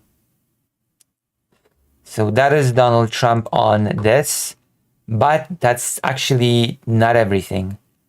We have the reaction to this alleged thing happening. Let me see. Nope. There you go. Now Trump officially says Ukraine should not target Moscow. I said no such thing, okay? Whatever you think I said, fake news. Crooked Hillary wrote those words. I never said them.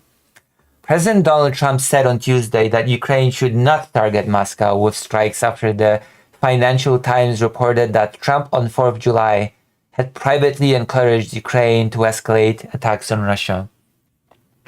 Citing anonymous sources, the outlet said Trump asked if Ukraine could do so if the US provided the country long-range weapons. But this week, the Republican president said that the US was not looking to do that. Fake news. In his call with Ukrainian President Volodymyr Zelensky, Trump was merely asking a question, not encouraging further killing, the White House told the BBC in a statement. It was just asking questions, okay? It was just curious, okay? It's just hypothetical, like streamers are fond of doing. You know, just asking questions. Nothing binding. Not encouraging anything. Very interesting.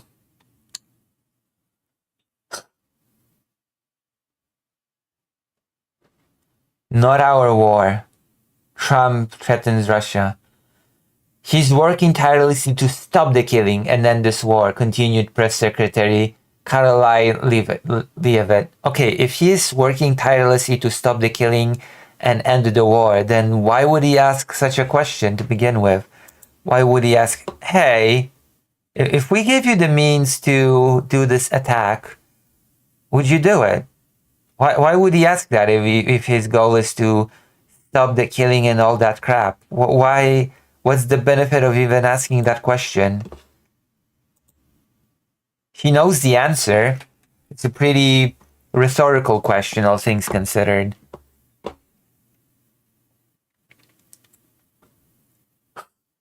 On Monday, Trump announced he would send weapons to Ukraine and warned of more tariffs on Russia if the country did not come to a ceasefire deal with Ukraine in 50 days.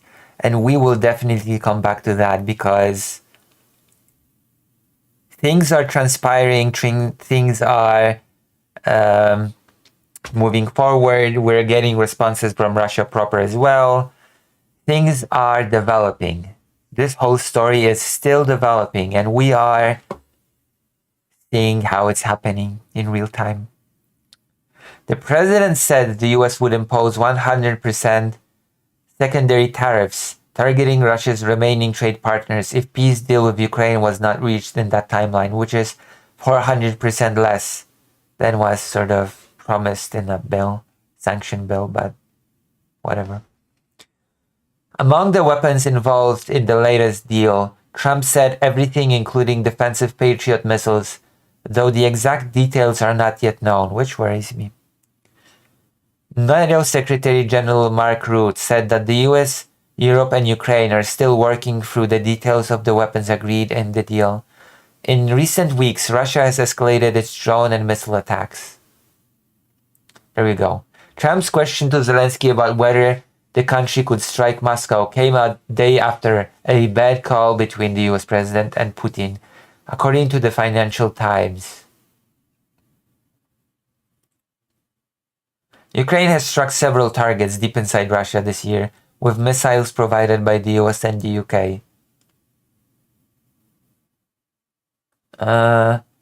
And now it says Trump has promised to end the war in Ukraine. He promised to end it before taking office. He promised to end it in 24 hours, half a year, 100 days, 2 weeks, 2 weeks, 2 weeks, 50 days. This is a mess. The promise has proven more complicated than expected, and Trump has grown increasingly frustrated with the Russian leader and the lack of progress in ending the conflict. So, yeah. Also, Mr. Donald Trump has said, I am disappointed with Putin. I am very disappointed, but I'm not done with him because, of course, he's going to give Putin another chance. Of course, that's going to be a thing. Because why not? Why would he not give Putin a second, third, fourth, fifth, sixth, seventh, eighth, ninth, 10th chance, right? Why not? We'll have a great conversation. I'll say that's good. I'll think we're close to getting it done. And then he'll knock down a building in Kyiv. I mean, yeah, because you're naive. 2 rounds of ceasefire talks between Russia and Ukraine took place earlier this year, but no other meetings have been scheduled. Kremlin spokesperson Dmitry Peskov said on Tuesday that Trump's pledge to raise tariffs and send weapons to Ukraine was seen not as a signal for peace, but as a signal to continue the war. Because, of course, Russia sees everything as a signal to continue the war because Russia doesn't care about peace. Russia wants to continue the war until it can get everything it wants. At least for Oblast, that is. Although if Russia had its way, it would probably want the entirety of Ukraine, but it's neither here nor there. So guess what? Russia has issued a response to the 50 days demand. I would actually think that Russia would calmly wait the 50 days and then make a statement. But no, it turns out, okay, and it's somewhere around here. Don't worry.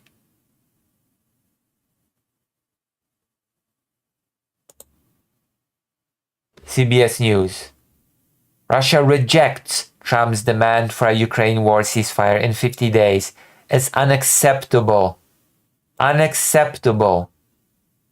Let me see if there is a video on this.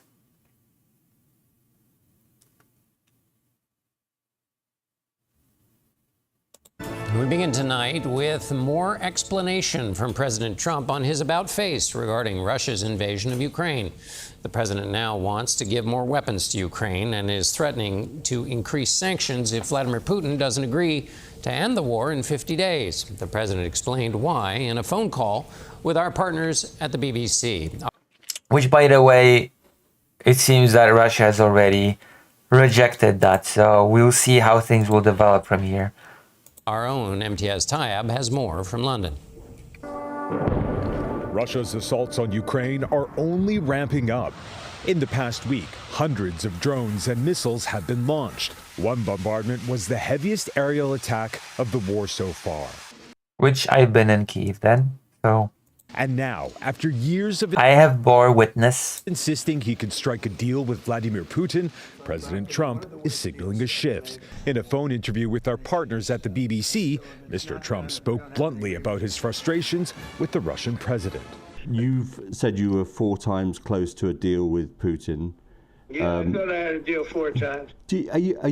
Are you done with him? I mean, I know that sounds a simplistic thing. But I'm disappointed in him. But I'm not done with him. But I'm disappointed in him.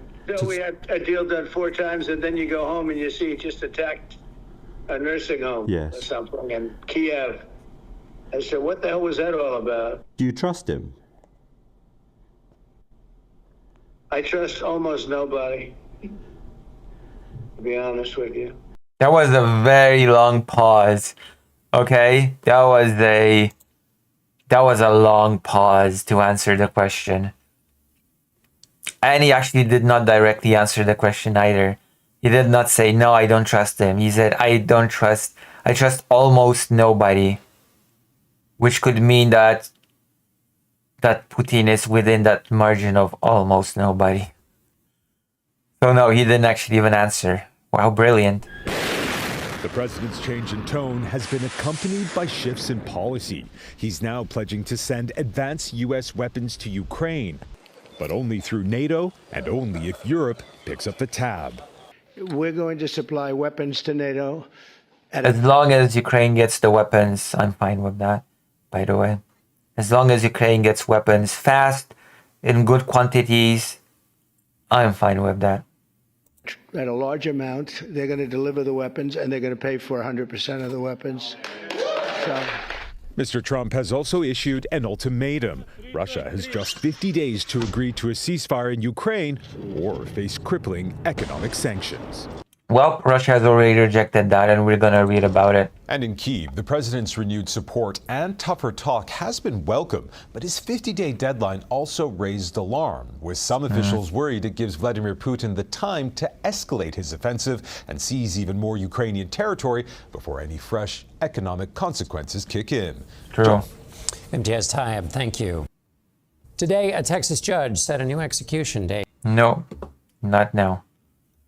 So there we go. There you have it. Russia has rejected President Trump's ultimatum for Moscow to sign a ceasefire deal to end the war in Ukraine within 50 days, which was pretty, I guess, predictable that Russia would reject that, but I expected them to do it a little bit later because 50 days is a lot. 50 days is a lot of time to do whatever you want. But they just, they just rejected this outright. No, we're not taking these 50 days. We're not playing your game. Calling for continued negotiations and insisting that the invasion ordered by President Vladimir Putin would continue until its goals are achieved. Whatever that means, by the way. In response to President Trump's threat to impose 100% secondary tariffs, or sanctions rather, on countries that do business with Russia if Putin's government does not agree to a deal to end the war in that time frame. Deputy Foreign Minister Sergei Ryabkov said Tuesday that any attempts to make demands, especially ultimatums, are unacceptable to us, according to Russia's state-run TASS news agency. We need to focus on political and diplomatic work. The President of the Russian Federation has repeatedly said that we are ready to negotiate. That's a lie.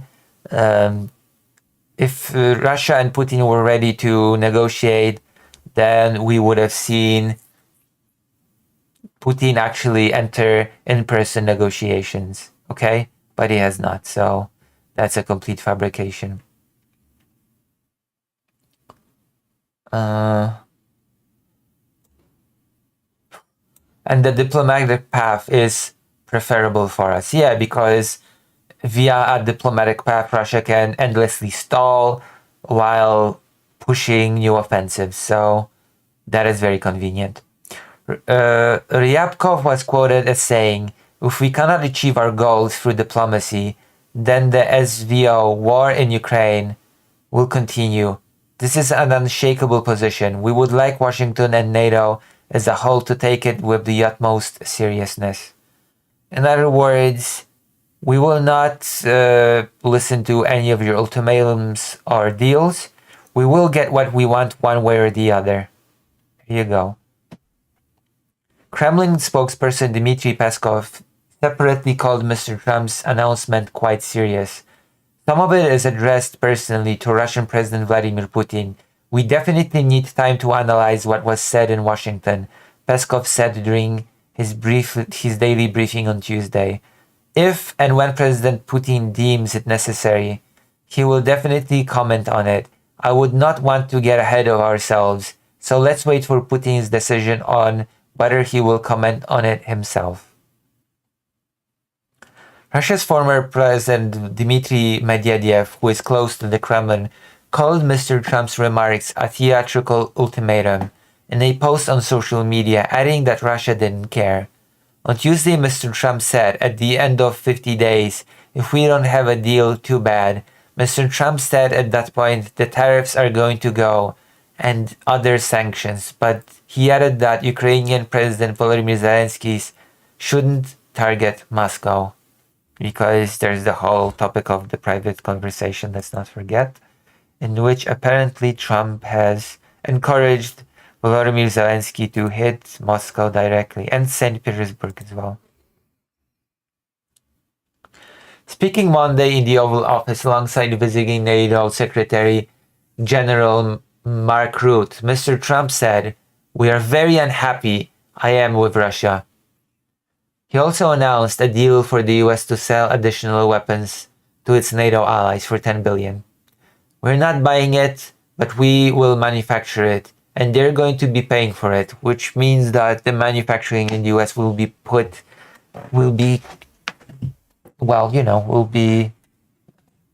upped. Finally, it will sort of ramp up, okay? That is a necessary step. This is really big, Rutte said, and the decision is that you want Ukraine to have what it needs to have to maintain, to be able to defend itself against Russia, but you want Europeans to pay for it, which is totally logical. Mr. Trump again expressed his frustration with Putin, whom recently he called absolutely crazy for ordering strikes on civilian areas in Ukraine. On Monday, Trump suggested the Russian autocrat had a habit of saying one thing and then doing another. And there you go.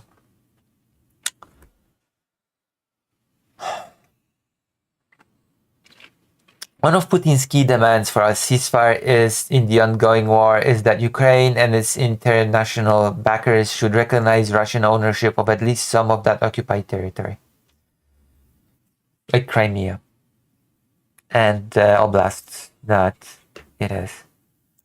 So far, we have no details. We don't know anything much about the $10 billion deal for weapons for Ukraine. And we know that Russia has rejected the 50 days ultimatum. Oh, and we know that Trump has had a private conversation with Zelensky in which he said, can you hit Moscow? Can you hit St. Petersburg? To which Zelensky said, yeah, if you provided us with weapons. And now Trump basically tries to deny it and says, I was just asking questions. I wasn't saying anything. I wasn't suggesting anything. Truly, I was just a very inquisitive mind. Okay, I have an inquisitive mind, and I was just asking some silly Billy questions. Don't think about it too much. Don't worry about it. Is Trump's stance, basically.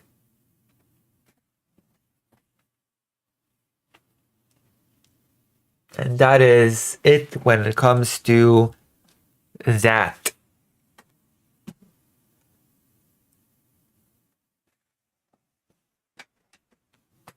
Cool dude. Okay, cool dude. You're not being very cool with this messaging, okay? That is the least cool thing I've seen all day. Why do I get pro-Russian dudes joining my chat? Okay, calling themselves cool dude. Nuts to Russia, okay? Glory to Russia is not very cool. Just like that, right? Oh, we should be talking about that Russian family, actually. Okay? We should be talking about a Russian family that has been duped into going to Russia. Russia is not cool. I have no clue when it comes to Russia. I have no idea where you're from, but Russia is not cool. Moscow isn't sending their best. Yeah. But it's certainly luring American families to Russia to send them to the front line with barely any training. What a sad development. How sad is that? I didn't talk about this story because sort of everybody covered it when I was on the bus to Warsaw.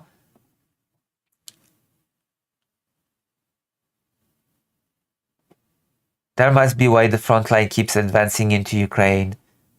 I mean, the front line has been in Ukraine all this time. What do you mean advancing into Ukraine? It's already in Ukraine. What do you mean advancing into Ukraine?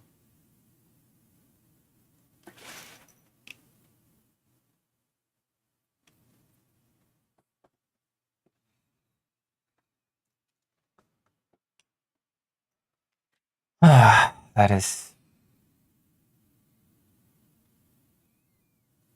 not an esoteric word, but I know, but you don't know the meaning of it. Okay? I think you meant to say the front line is advancing in Ukraine, not into Ukraine. Yes. Watching your messages makes me constipated. And you are responsible for that. You're responsible for my constipation, and you should pay my medical bills. You should take responsibility for your actions. I think. Truth hurts, my bad.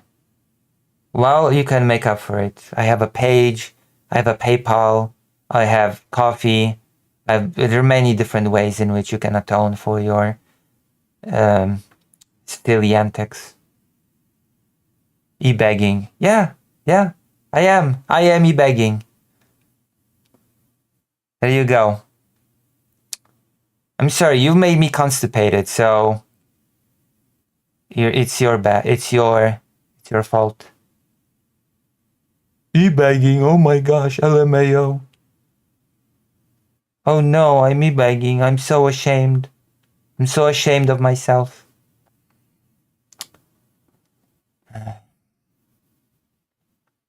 Pathetic.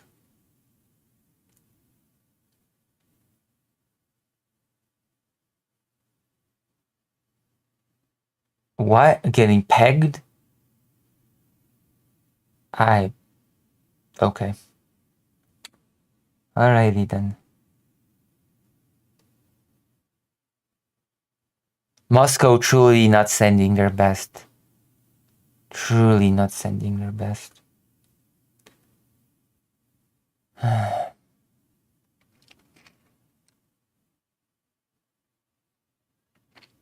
There's always one lunatic per stream. Yes, yes we do. Yes we do.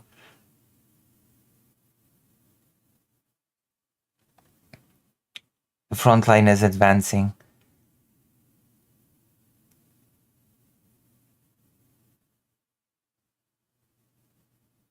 I mean, the front line is always advancing.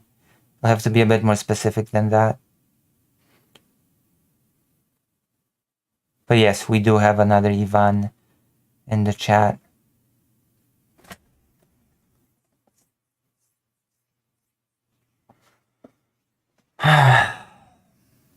Just as I finished this topic.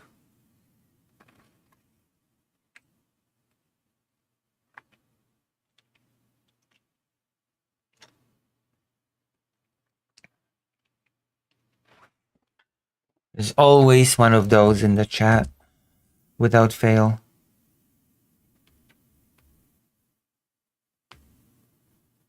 One moment, I have to check something on the Telegram.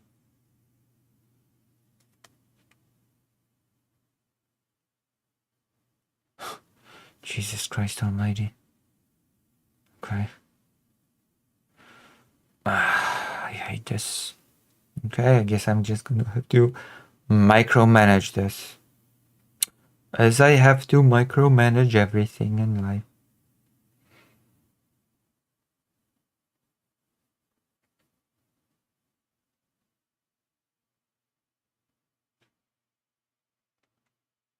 Now the question is, do they post from Moscow or St. Petersburg? Maybe from some other place. Now Moscow and St. Petersburg are in danger. Because who knows? Maybe Zelensky will strike them if Trump gives the weapons. Oh boy. Oh boy.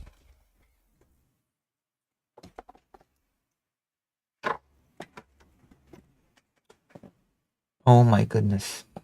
Okay, let's talk about the family. You want to know about the US family? Do you know about that whole thing?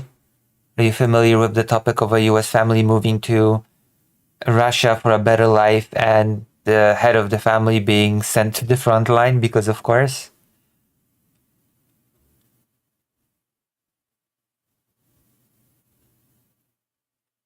Heard about it. I wonder if Cool Dude has heard about it. I wonder how much does Cool Dude know about this topic.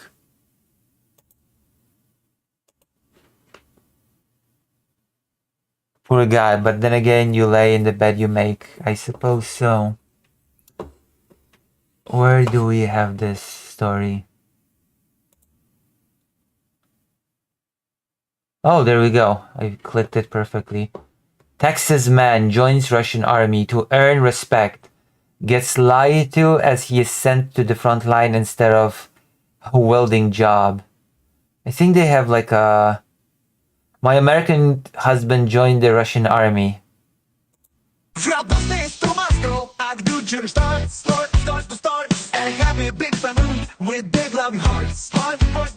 I'm gonna link the link. Where's the... Mama, Dad, 3 girls, and the dog barks. This is so sad. That is what the hell. Although let's watch it on YouTube. Do they have a channel? Huffman time. I guess that's the family. Let's look at those people's sad plight. My husband in the Russian army, life update and university day with the girls. My battle with addiction while my husband is in the Russian military.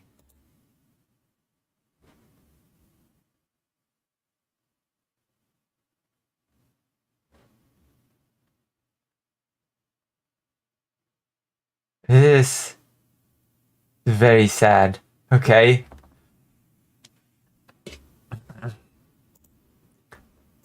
Our home and we're living the truth. Mama, Dad, 3 girls, and the dog barks. Now Russia's our home and we're living the truth. Huffman, together we stay. In Russia, the sun shines.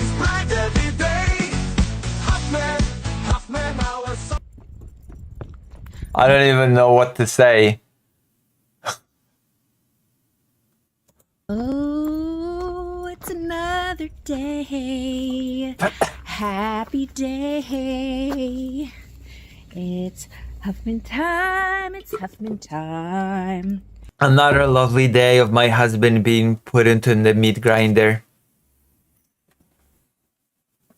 All right, so here it is, y'all. The good goods on the good goods. Fuck is that? So, I just want to pop on really fast and give you a brief overview of a few things that have been going on this week. Obviously, we've been filmed a lot and a lot of different coverage within the media and different platforms wanting to do our story, like Russian roads. It has been a absolutely amazing experience. Yeah, amazing experience in Russia. My husband being sent to the military, probably to the meat grinder. I sure hope that he'll be used in a non-combatant role, but no promises. To meet with these wonderful people and tell our story and talk about what it is that we are doing here, why we're doing it, and of course, how much we're enjoying it. And it has been just a whirlwind, to be honest, to be filmed by all of these different people. We got another one today that is a media platform that... This man is crazy, risking 3 kids for quicker citizenship. By the way, the husband has decided to join the military for a fast track to citizenship in Russia because he thought that was a brilliant idea. And he was pretty sure he'd be used in a non-combatant role because he's a wielder. So he thought he'd be, I don't know, wielding some stuff.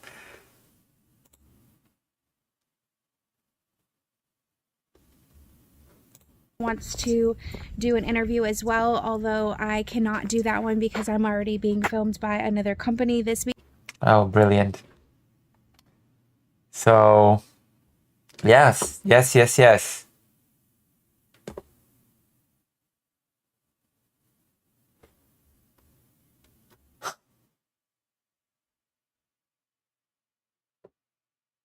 American Derek Huffman thought he'd found the perfect solution. Move his family from Texas to Russia for traditional values because, you know, he's a traditional values guy. Join the military for fast-track citizenship. Work as a welder, not a fighter. Instead, he's heading to Ukraine's front lines after 3 weeks of training, despite assurances he would serve in a non-combat role. Whoops, how naive. Well, as long as he can be away from the gays, the lesbians, the transes, I guess that's a risk worth taking. I guess that's a gamble that he was just willing to sort of, you know. Some Americans move to Russia seeking what they view as traditional values, conservative Christian beliefs, traditional family roles, and strict opposition to LGBTQ+ rights and woke ideologies they feel are overwhelming American culture. Well, you're sure free of that horrible woke ideology now. You don't have to worry about it or think about it ever again while on the front line. Russia's new shared values visa program, launched in August 2024, specifically targets these disaffected conservatives by offering residency to foreigners who align with the Kremlin's moral and spiritual values. Yeah, you reap what you saw. In this case, I have no sympathy. Maybe I have sympathy for the kids, but I cannot muster sympathy for people that are so easily duped. While the migrants genuinely seek a cultural environment matching their beliefs, the program serves Russia's broader propaganda campaign to position itself as morally superior to the declining West. American wanted to earn respect in Russia via military service. The 46-year-old father of 3 joined what's called Tim Kirby's American Village, project earlier this year. Kirby, an American media personality living in Russia since 2006, promotes Putin's agenda to disaffected Americans. The Hoffmans documented their journey on social media, appearing in Russian propaganda videos while crowdfunding their new life. In May, Derek joined the Russian military without prior military experience, expecting to work as a welder. His wife, Diana, explained that Derek was told he would not be training for 2 weeks and going straight to the front lines. But it seems as though he is getting 1 more week of training closer to the front lines. And then they are going to put him on the front lines. Well, that's good. He's getting 2 weeks of training rather than just 3 weeks rather than just 2. That's good news. Well, now I know that he is in safe hands. Derek's motivation for enlisting was primarily to secure expedited citizenship for his family, rather than the longer traditional migration process. He also cited the signing bonus and his desire to earn respect in his new country. Yeah, sure, of course, everybody will respect him. I don't want anyone here in Russia to say that we don't belong here. Yeah, they will. They will definitely say that you don't belong here, and they will say that you're an idiot. Like, I'm sorry, but nobody will respect you. So if you go put my body on the line for Russia, I defend the country, our new country. I've earned our place here. Yeah, I will defend by taking part in an illegal invasion. That makes sense. And no, you will never be respected. Nobody will respect you. Now his family asks for prayers and he's being sent to the front lines. Russian recruiters made specific promises. First, Derek would work as a war correspondent, then as a mechanic in a repair battalion, using his welding skills. No combat role. Here's what actually happened. Derek joined a unit of foreigners getting rushed training in Russian before deployed to Ukrainian front lines. Diana described the situation in her social media appeal, saying Derek feels like he is being thrown to the wolves right now, and he is kind of having to lean on faith. She added that the family is hoping that he can be utilized for his skills and not be used just as a fighter.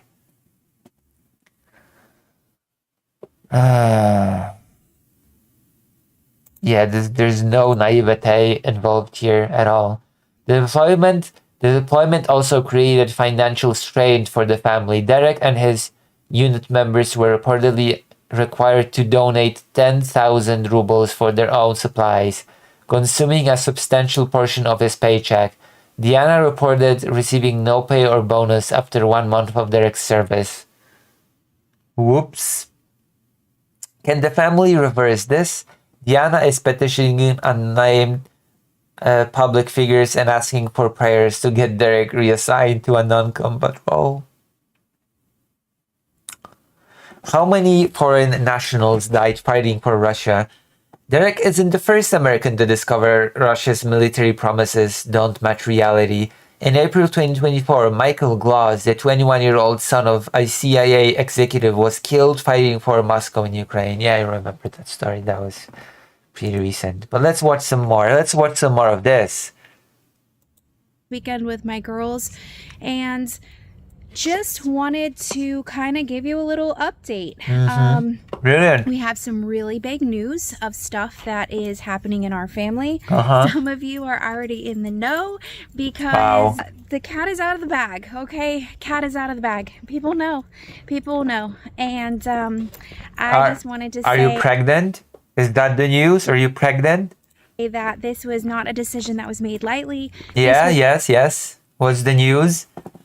Having a child is not a decision that is made lightly. I get it. It's not something we just jumped into. Just like Huffman time, we do everything with strategic moves, and a lot of... We do everything with strategic moves. Clearly not, okay?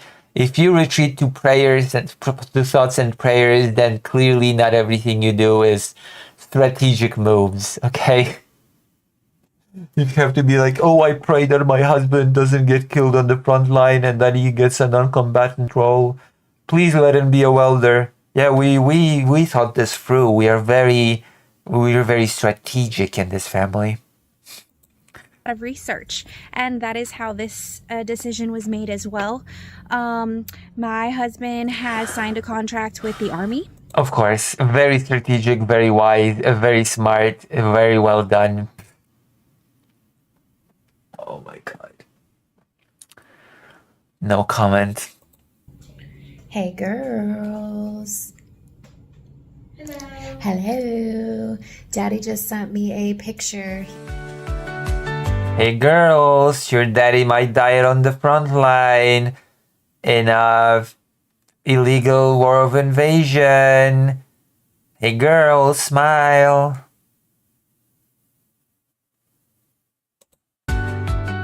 He has signed the contract.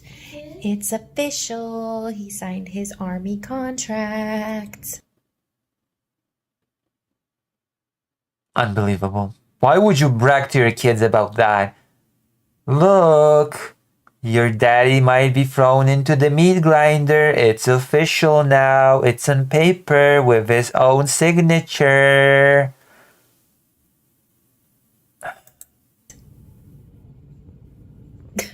It wasn't even to gain citizenship. It was to gain it faster rather than going through the whole procedure. Okay, it was to speed up the procedure.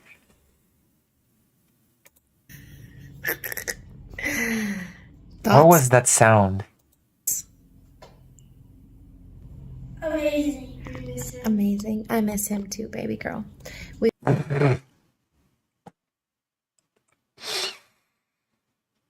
Well, you're gonna missing a whole lot more because he's gonna spend his time on the front line now, girls. Thoughts?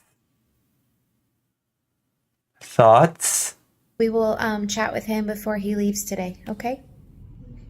Okay. How is it sleeping in my bed in Daddy's spot? Comfortable. It's my night. What the fuck? Well, Daddy may be gone, but you know what? You got to get his spot in the bed. How was it? How did that feel, taking his place? What? What the hell is this? Wow.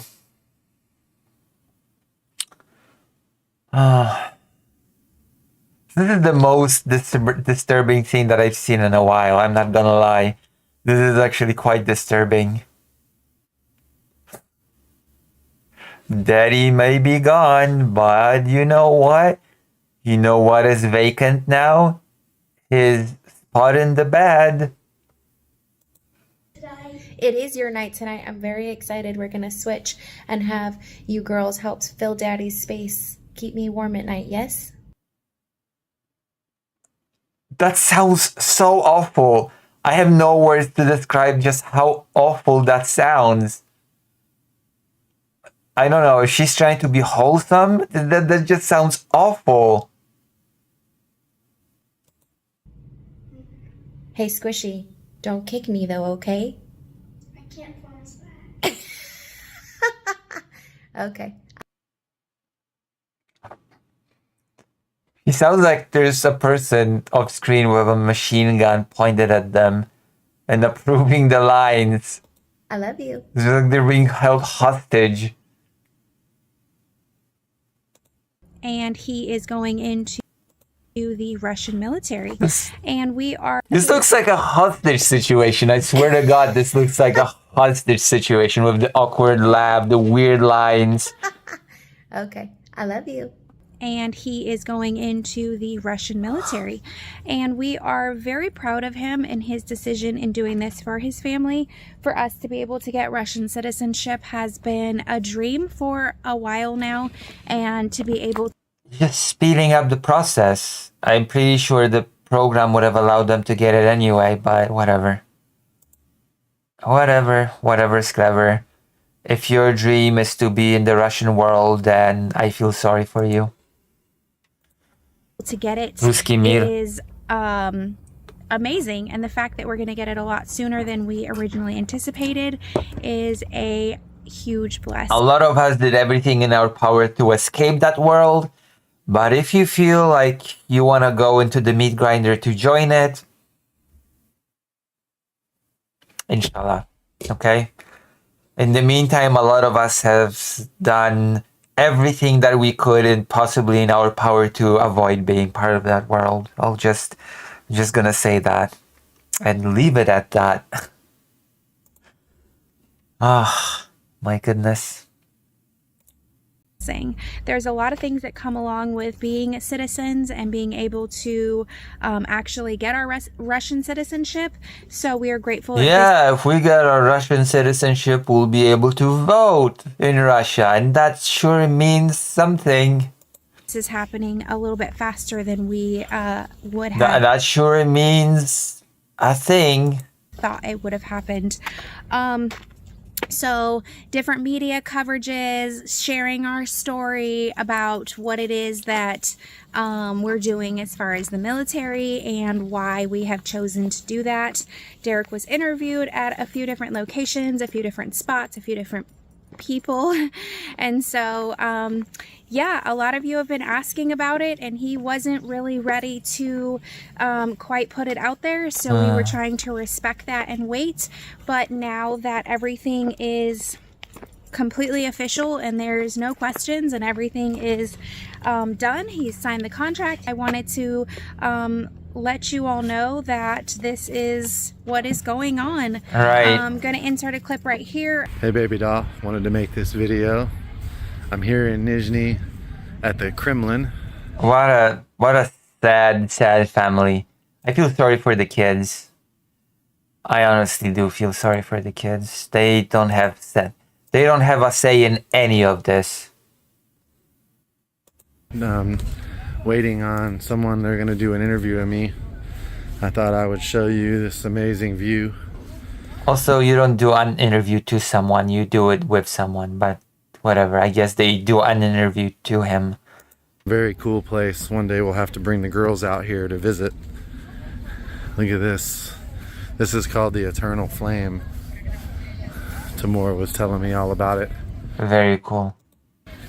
Continuously burns all the time. Wow. As a tribute to people lost in the Great Patriotic War, I believe. Very cool.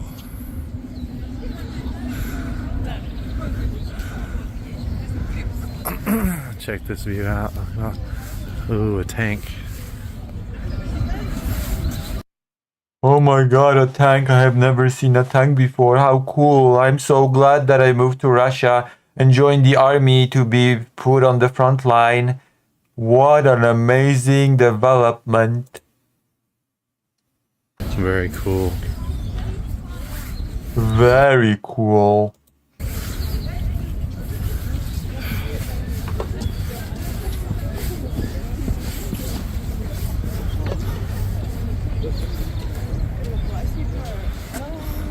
It's the coolest thing I've ever seen in my life. Please believe me.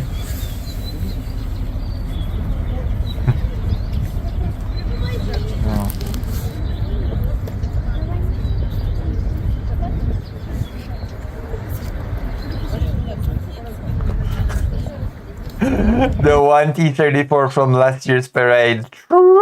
True. It is true and real.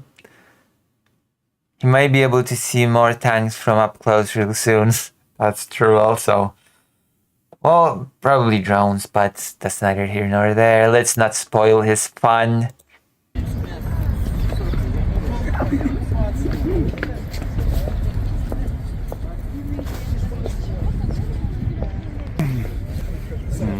I love you. Miss you, girls.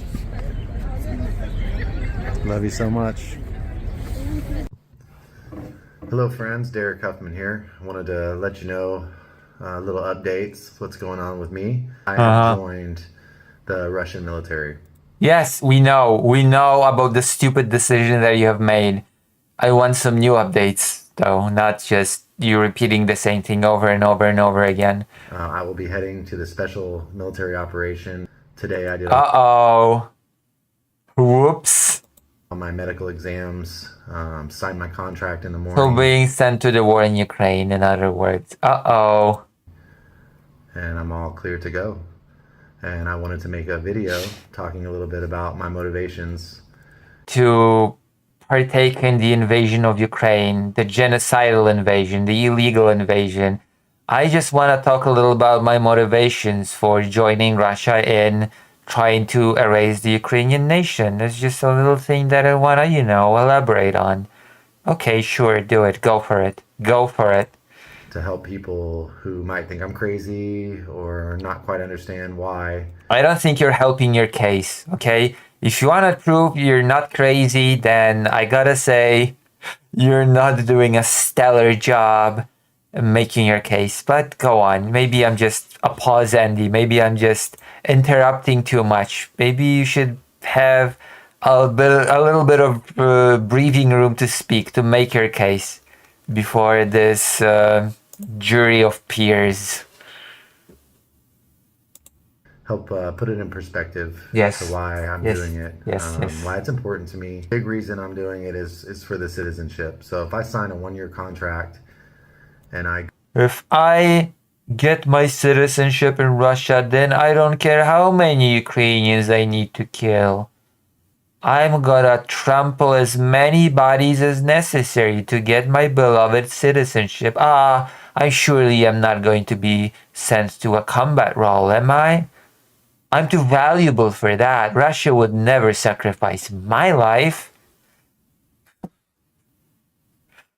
go and serve it, my family and I all get Russian citizenship. Get it the regular way, it takes about 5 to 6 years. You go through temporary residency, and then after 8 or 9 months, you can apply for permanent residency, and then I think takes another 4 or 5 years of living on that, and then you can finally get citizenship. Oh no, a regular route that in many countries people just take, and it honestly creates no inconvenience, especially in Russia, in which citizenship does not mean much because voting means nothing in Russia.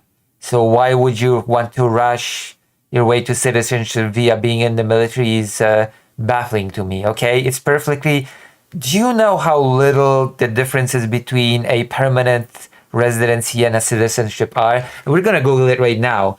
I know that the differences in Poland are so minimal that are like, if you want a citizenship, if you want things like being able to vote, but just how much is that worth in Russia, I leave to you to decide, okay? Google.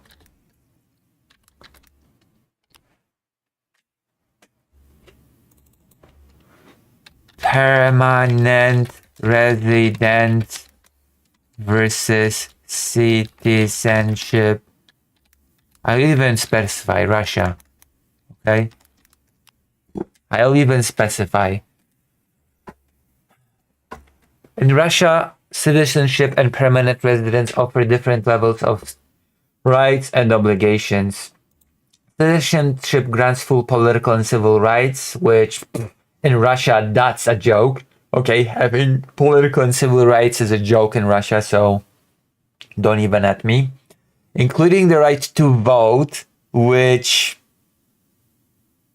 yeah, okay. And hold public office. Yeah, I'm sure this guy wants to hold public office in Russia. Well, permanent residence allows for long-term living and working in Russia, with some limitations, such as not being able to vote or hold certain government positions. So, in other words, what this guy did by signing the contract is extremely stupid, considering the difference between permanent residence and actual citizenship. Let me hear again. Let me hear this guy again. How long did he take? Did he say it would take him to go get to the permanent residency? 5 years. Once you can apply for permanent residence, temporary residentship. Get it, go and serve it. My family and I all get Russian citizenship. Get it the regular way, it takes about 5 to 6 years. You go through temporary residency, Temporary residency is like a couple of months, I believe, and at least in Poland. And then after 8 or 9 months, you can apply for permanent residency. 8 or 9 months, and you already get permanent residency, which is basically all that you need. Honestly, I'm telling you that is basically all that you need. You really want citizenship for those perks like voting, and voting is worthless in Russia, so all this is really, really stupid. Okay? This is all very, very stupid. And I cannot believe that. Why does he want the citizenship so much? This is so baffling to me. Takes another 4 or 5 years. And yes, I would know. I actually helped work with the permits, and I'm pretty sure in this general geographical area, those work, it seems, very similarly. Okay, those work very similarly.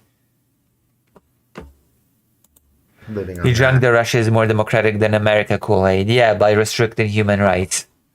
You sure are more democratic by doing away with those pesky human rights. Traditional values. And then you can finally get citizenship. It's a long journey, a long way. No, it's not a long journey. It's pretty standard journey, actually. It's a pretty standard journey. And the path to a permanent residency is actually quite fast from what you're describing, so... And if I do this... And that honestly is all that you need to function normally, almost like a citizen, so... Which is huge. Health benefits, hopefully school for the girls. Sorry, what? Which is, and shit. It's a long journey, a long way. And if I do this contract, we can get it right away, which is huge. Health benefits. I have to Google this because in Poland, I'm gonna Google it first in Poland. Czy karta stałego pobytu daje dostęp do służby zdrowia? I have to do this. Yes, in Poland, if you have permanent residency, it does give you access to public healthcare. Now we're gonna see Russia, okay? Because I'm curious if this person has even done basic research on this crap, okay? He just said that if he gets the citizenship that is used for healthcare benefits, does permanent residency give access to public health care? Russia. Maybe in Russia it's different. In Poland, you do get that access on permanent residence. Yes, permanent residents in Russia generally have access to public healthcare system through the obligatory medical insurance. Oh my gosh. Well. So I guess, once again, that whole military thing, that whole stupid thing to join the military to get the citizenship faster because I will get my healthcare then is just stupid, because you get all of that with permanent residence, which you would get in 8 to 9 months. Brilliant. This is just brilliant, and this is basic knowledge that you can just Google in 5 seconds. Like, I worked with it a bit, so I'm a bit familiar, but you don't have to be a super lawyer to know these things, okay? To know the distinction between permanent residence and just... I don't even know what to say. I have to listen to it again now to hear as if he actually said that he needs the citizenship for healthcare. This contract, we can get it right away, which is huge. Health benefits. Health benefits. Okay, I'm gonna... health benefits. Okay, I'm gonna use that term. Yes! Permanent residency typically grants access to health benefits. Well, okay, I'm gonna type Russia to make sure. Maybe not. Again, maybe not. Oh, yes, individuals with permanent residency in Russia generally have access to state-funded healthcare. So health benefits. Again, the same answer.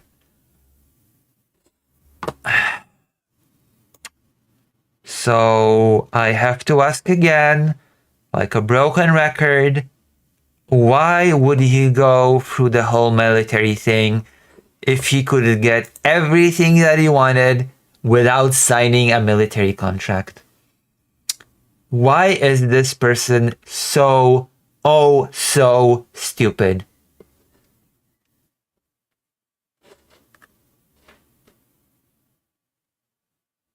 I'm not surprised that this person was so easily duped. I'm not surprised at all.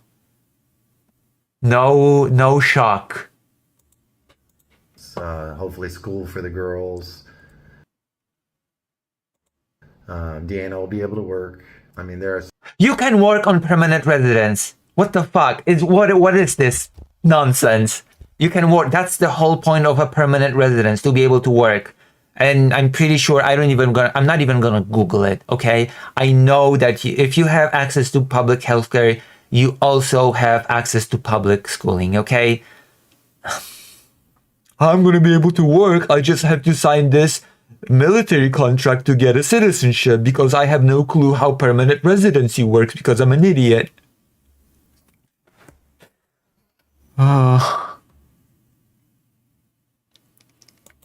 some other benefits too. I mean, it pays well. I don't think you need to pass any particular tests to get permanent residence. Actually, let's see.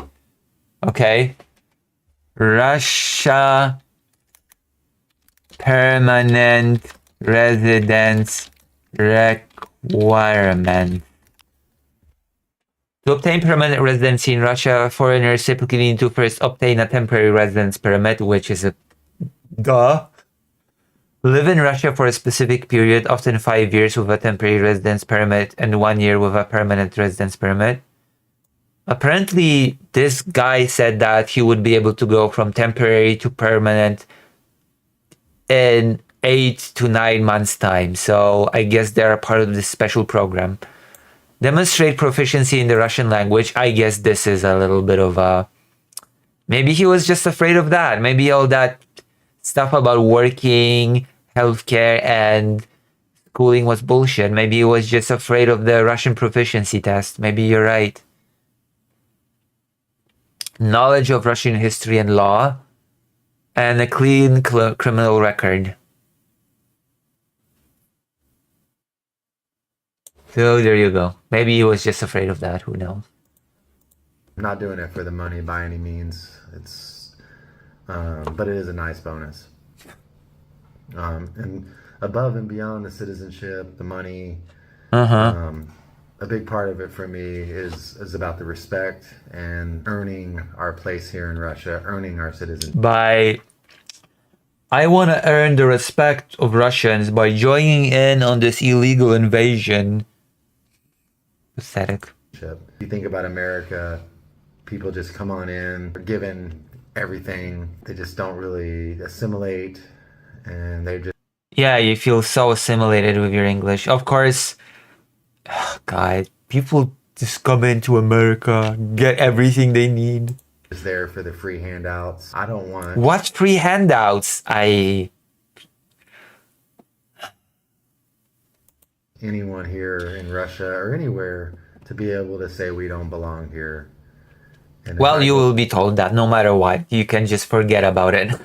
Put my body on the line for Russia. I defend the country. Oh yeah, Russia will care so much for you.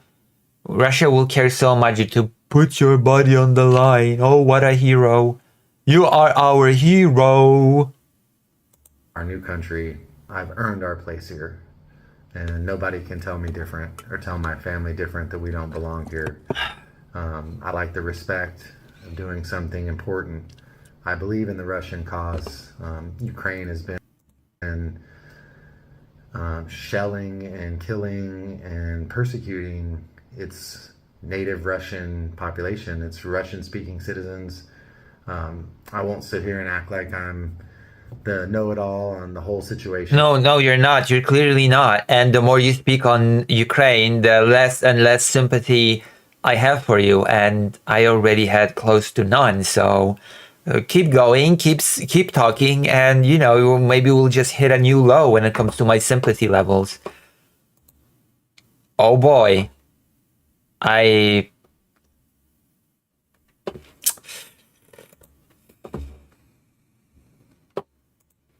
But I know enough to know that Russia is just in their cause. And Russia is just in bombing cities every day. Russia is just in executing people on the street. Russia is just in filling mass graves, sometimes very shallowly dug. Russia is just in torturing prisoners of war. Russia is just in conducting mass sexual assault on men, women, and children. Yeah, of course, that is such a just cause. It could not be more just. They're doing the right thing, and this Nazi regime in Ukraine needs to be stopped. Not to mention countries like America and other Western European countries are using Ukraine to Nazi regime. Funnel money back to themselves. There's the bioweapon labs there in Ukraine. Nothing good is happening there. BlackRock is buying up all of the land, making billions of dollars. I mean, it's just corruption at its highest level, and that needs to be stopped by Russia. So I believe in the cause. Well, great. You're going to be given a gun, and you're going to be able to prove it. So I guess all's well that ends well. I want to show that we're here to assimilate. The incorruptible country of Russia, yes. We want to be Russian citizens. And this is the best way to do that for me. To make my mark in this world, to make my mark on history. Oh, what a mark to make on the world and on history. Oh, God, what a mark. I cannot believe what I'm hearing. I want to make a mark in this world by joining Russia's genocidal invasion, which is just. I'll be written about in history books. To be a part of this great country's history. I mean, Russia has just a rich culture and a rich history that it doesn't get its due. And I'm happy to be a part of it. Happy to make my mark. Happy to earn our place here. Yes, it's dangerous. Some people think I'm crazy because I have a family. You are. You're crazy and stupid. All I can say to you is, I'm sorry you don't understand. Yes, it's dangerous, but we're Christians. We have prayed about this. Me and Deanna, my wife, and our family, we have prayed about it. Every night I pray. I pray about killing more and more Ukrainians, those Nazi Ukrainians. I pray to God. I prayed about it and asked God, hey, don't let me go if you're not going to bring me back whole. Shut a door, find some way to stop me from going, make it black and white. And that's exactly what he's done, is he's opened the doors and made it black and white that I should go. Sure he did. I'm sure he did. I'm sure God has guided you to go to the front lines in this war. Let's move for our family. This guy's gonna die very soon if he's actually going to get to the front line. I have no doubt about that. Like, people like this he's gonna be mincemeat very quickly, okay? It's like, let's not even pretend that's not the case. It's gonna really help us establish ourselves here in our new country. And I mean, just think it's gonna be great. It's gonna be dangerous. It's gonna be amazing. I'm gonna do what I have to do. So amazing. Here, so just wanted to make this short video to Deanna and the girls. I love you very much. I miss you already. Great. I've only been gone a day, and I'm not even out. Well, I'm not even sure what to say with my unit yet, but I already miss you, and I love you. Take care of each other, and we'll see each other soon. I love you. We're very proud of. At least his wife will get a water and like 20K and a meat grinder, because I know that on Women's Day some widows of dead soldiers got meat grinders. Very funny. Very funny little joke by the Russian government. Of him, very excited for this journey that our family is taking. We know that God is going to bring him back safely and everything is going to be okay. So we are not really stressed or worried. We definitely had some tears and definitely had some Wait, if you had some tears, then you are definitely worried. This is stupid. sadness to see him go, because 6 months for a vacation is a really long time to not see him. And Vacation? I'm sorry, the word you use for a guy being sent to the front line is vacation? And then another 6 months for a vacation. We had some sadness or worried. We definitely had some tears and definitely had some sadness to see him go, because Vacation? 6 months for a vacation is a really long time to not see him. Oh, to And get then a another 6 vacation, months to get was- like to get a vacation. So he has to be at the front line for 6 months, then he can get his vacation to get to see his family. Okay, I have to be charitable. I have to show some charity. It is a year contract. This is going to mean big things for our daughters. We are no longer going to be considered migrants and have them have to take a test to be able to get into school. And it should also unlock some other wonderful things from the Like what? Voting? government, medical care, or anything like that that the girls might possibly need. I don't necessarily worry about them needing anything medical, but Wow, that's amazing that the guy said, oh, everybody just gets to the US and gets handouts and they don't really assimilate. Oh, by the way, I don't really want to learn Russian and pass the test, so I'm just gonna sign this contract and please give me my handouts. What the fuck? Oh, I just kind of want to avoid this whole assimilation thing, and I just want my handouts. Thank you. This is literally what is being said. it is nice to have the insurance that comes along with the citizenship. Quick little thank you Brilliant. to all of the people that are donating Brilliant. to help us get a car. We're still not sure exactly what kind of vehicle that we are going to actually settle on, because we're not even close to having enough money to get a used car that would work good for our family and not be a lemon and break down. Possibly Classic American migrant behavior. Everyone should learn English, but they will never ever speak the language of the country they moved to. True. being able to True. borrow a car, because my husband is in the service, is a amazing idea. So we're hoping that that is going to pan out, because that would be fantastic. Just a huge Fantastic. special shout out to everybody who has helped donated to get us to where we are, because I feel like we're really coming along in our journey.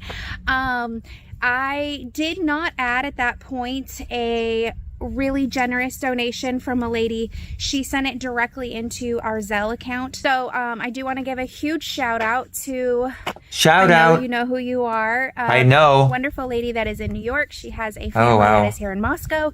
She comes out to visit every so often, and I can't wait to meet you. Amazing. You are an amazing person. Thank you for reaching out and Amazing being able person. to connect with me and have a quick conversation as to who you are and what you're doing. And it is amazing to meet you. I also wanted to talk to you about new platforms.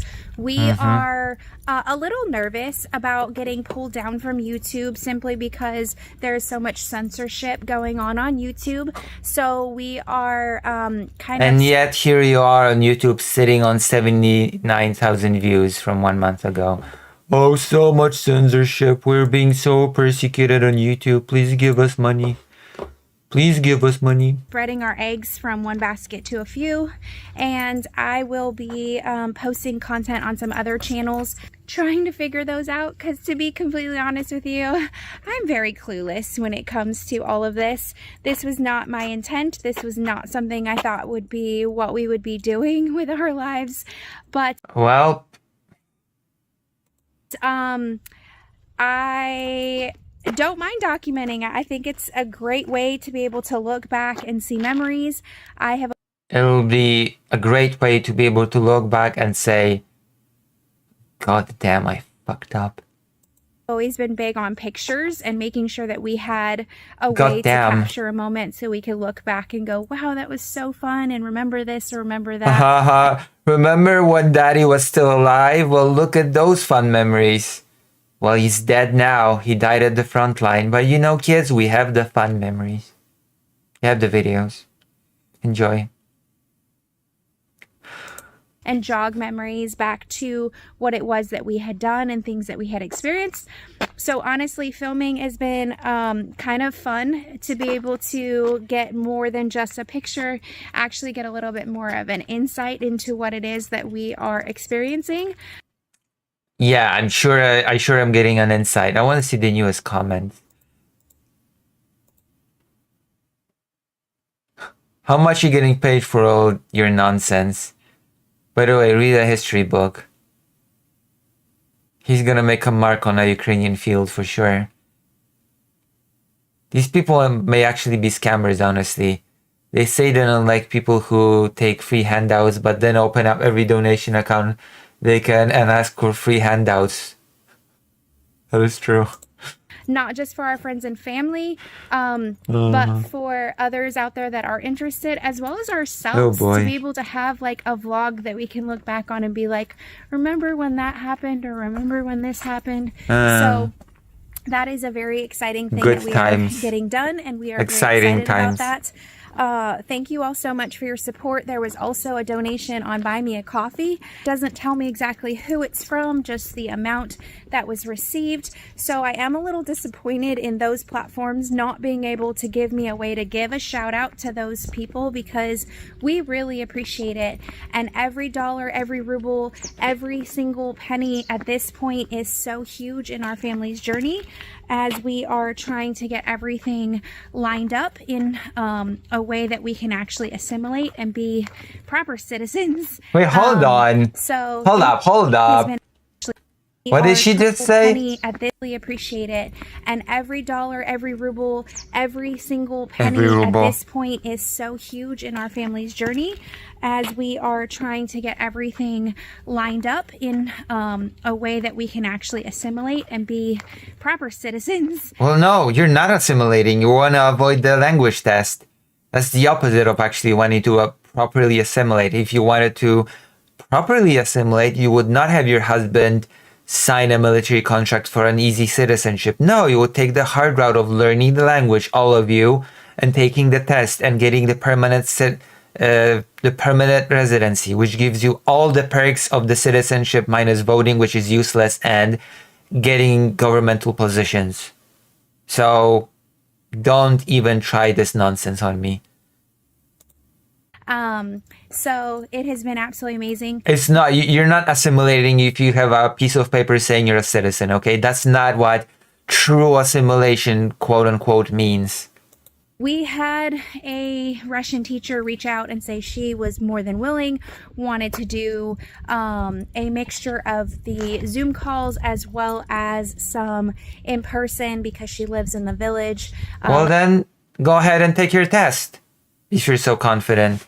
Your assimilation. For our daughters, so that they would be able to get more of the language before they start school. Unfortunately, I don't think is going to pan out.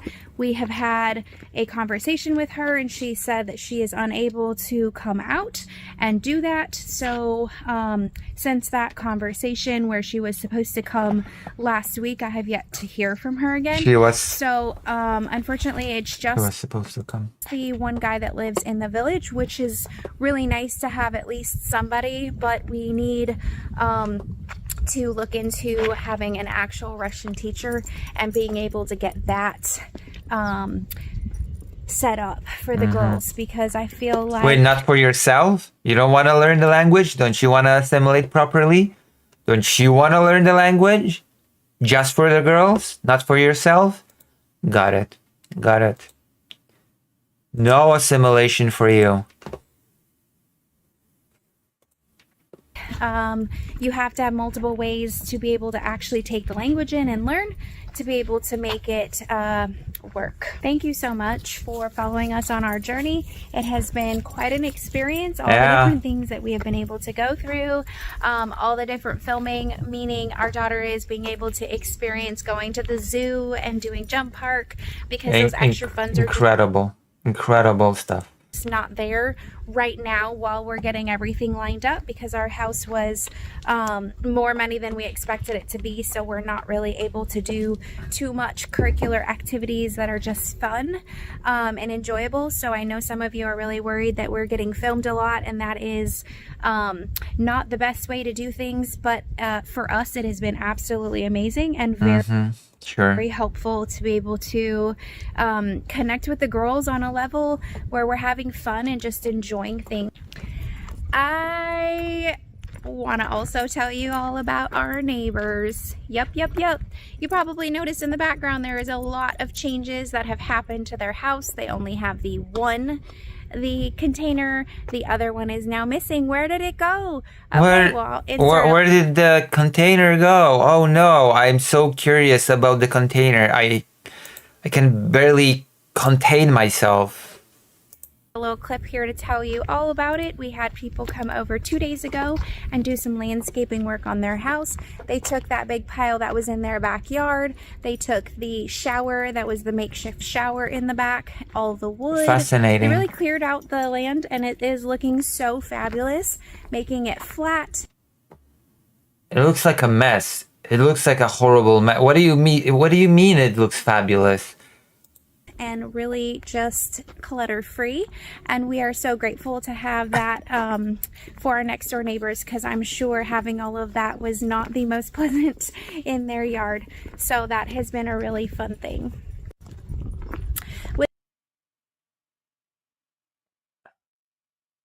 With that being said, you see two in my background. Yes, one is theirs, which they own, and one is ours, which we own. The company is supposed to come back out and move them. We're going to have ours set along this back fence, just not too far back, just kind of lined up with where our house is at along that back fence. So then that way it is in our yard, and we still have an area to stow all of our suitcases that we brought to move here. And they're going to move theirs along their backyard. So that should be done, we thought, yesterday. So I'm assuming sometime this week. It will be really nice to be able to look outside of the girls' window and be able to actually see down the road without having that blocking our view. So I just want to say thank you all so much for watching our family and watching our journey. And what a journey it is. Later.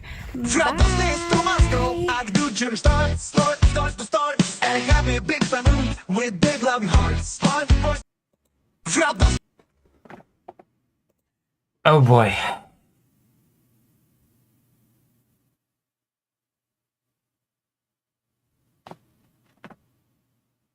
Oh boy.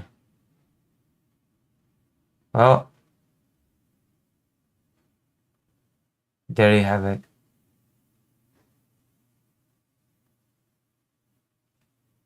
My struggle to have addiction, from together in the US to alone in Russia. Wait, whoops. What happened? When was the video that we just saw? Which one was that? Wait, hold on. What was the title of that video? My American husband joined the Russian army. That was an older video, wasn't it? There you go. My American... But now it's my battle with addiction while my husband is in the Russian... Uh-oh! Wait, what? What is this? I thought everything was going well. And now it's... When I was in the US, we were together. But now I'm all alone. Good morning. What? Good morning. What is... I thought everything was perfect in Russia. What is this grim picture? It's been so long since I've made a video. Yeah. It has been quite a week. Uh-huh. And I was exhausted and really needed to sleep in and just kind of go on, get back to feeling normal again. And yeah.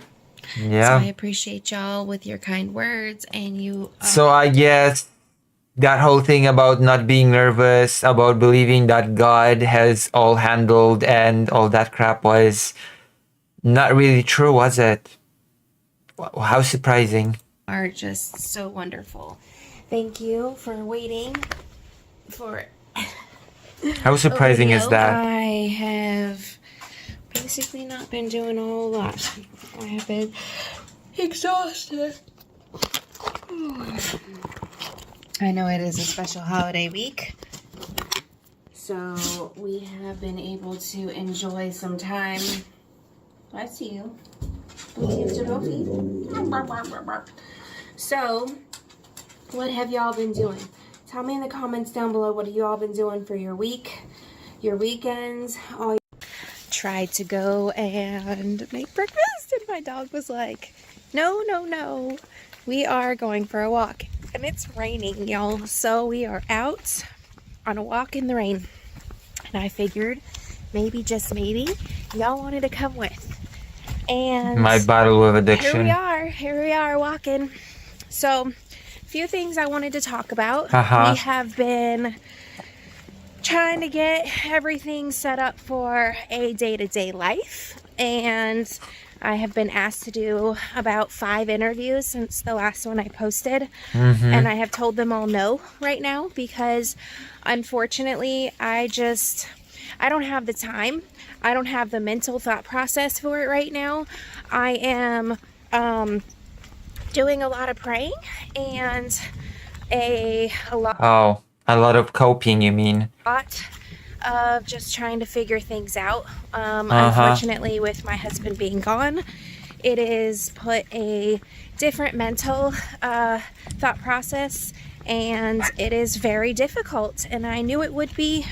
No, you just said that you were not nervous at all in that video. Then that other video said, we're not nervous at all, we're not worried at all, and we know that God has it handled and it's all going to be fine and there's nothing to worry about.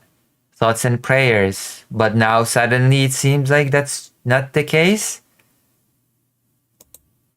Just staying strong, and I'm praying a lot, and I'm trying really hard to not let it waver my faith, and that is really hard. It is really hard. He's been in training for a couple of weeks, and we thought because he had welding certificates and really good background in construction and welding, that he would be put in a spot that would be safe or safer, and utilize his experiences. But unfortunately, we're not sure that that's what is going to happen. So Surprise! The Ruski Mir is here. The Russian world greets you. Surprise! Welcome to the meat grinder. Idiots. I have no sympathy. I'm sorry. I cannot muster any sympathy for this situation. So I'm trying to continue to. We thought it would be all different. You know what? You should have taken the test.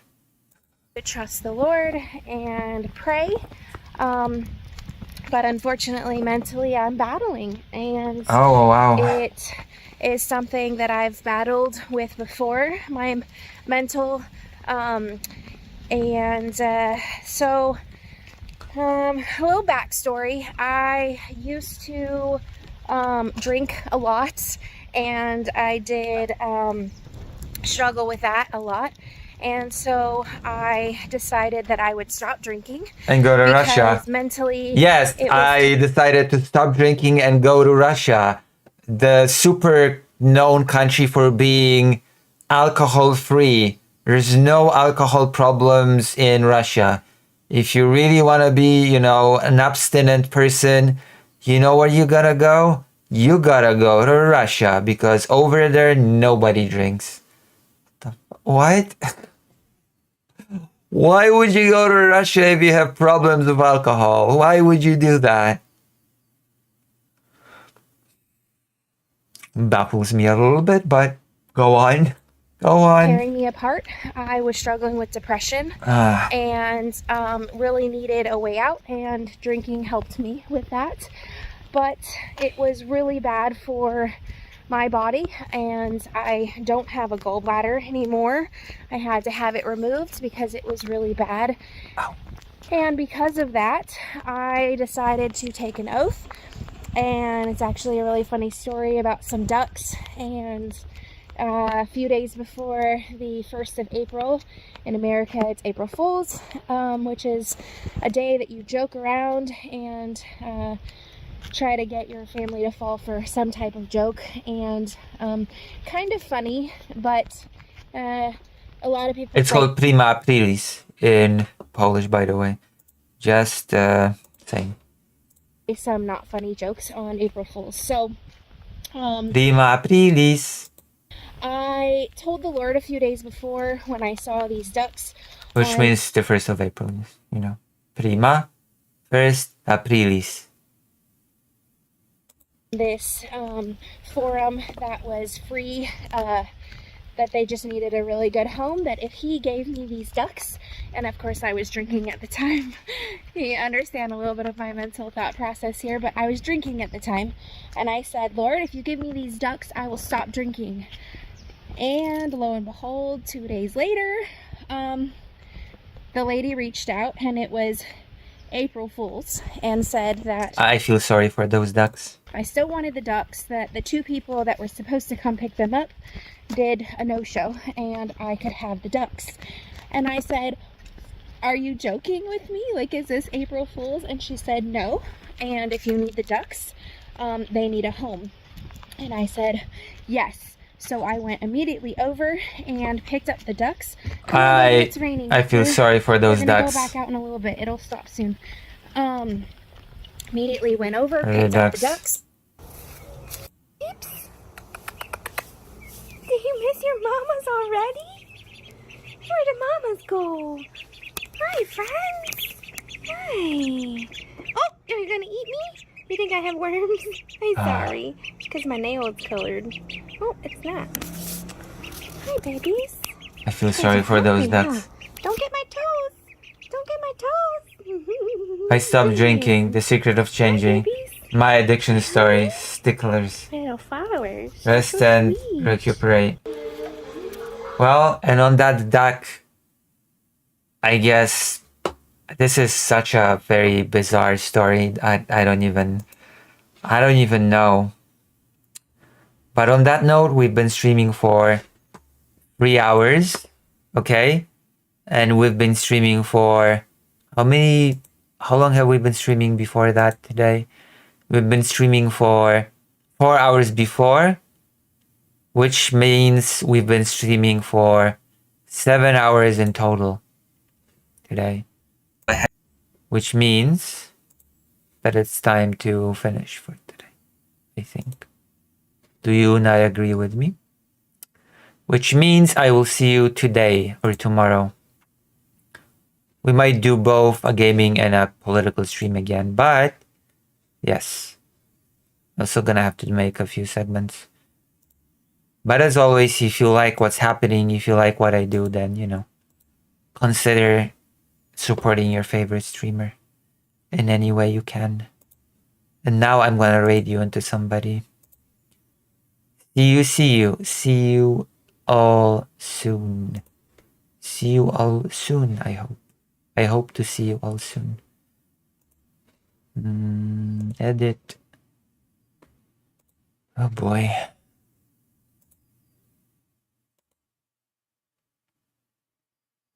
A vegcom, I guess. Why not?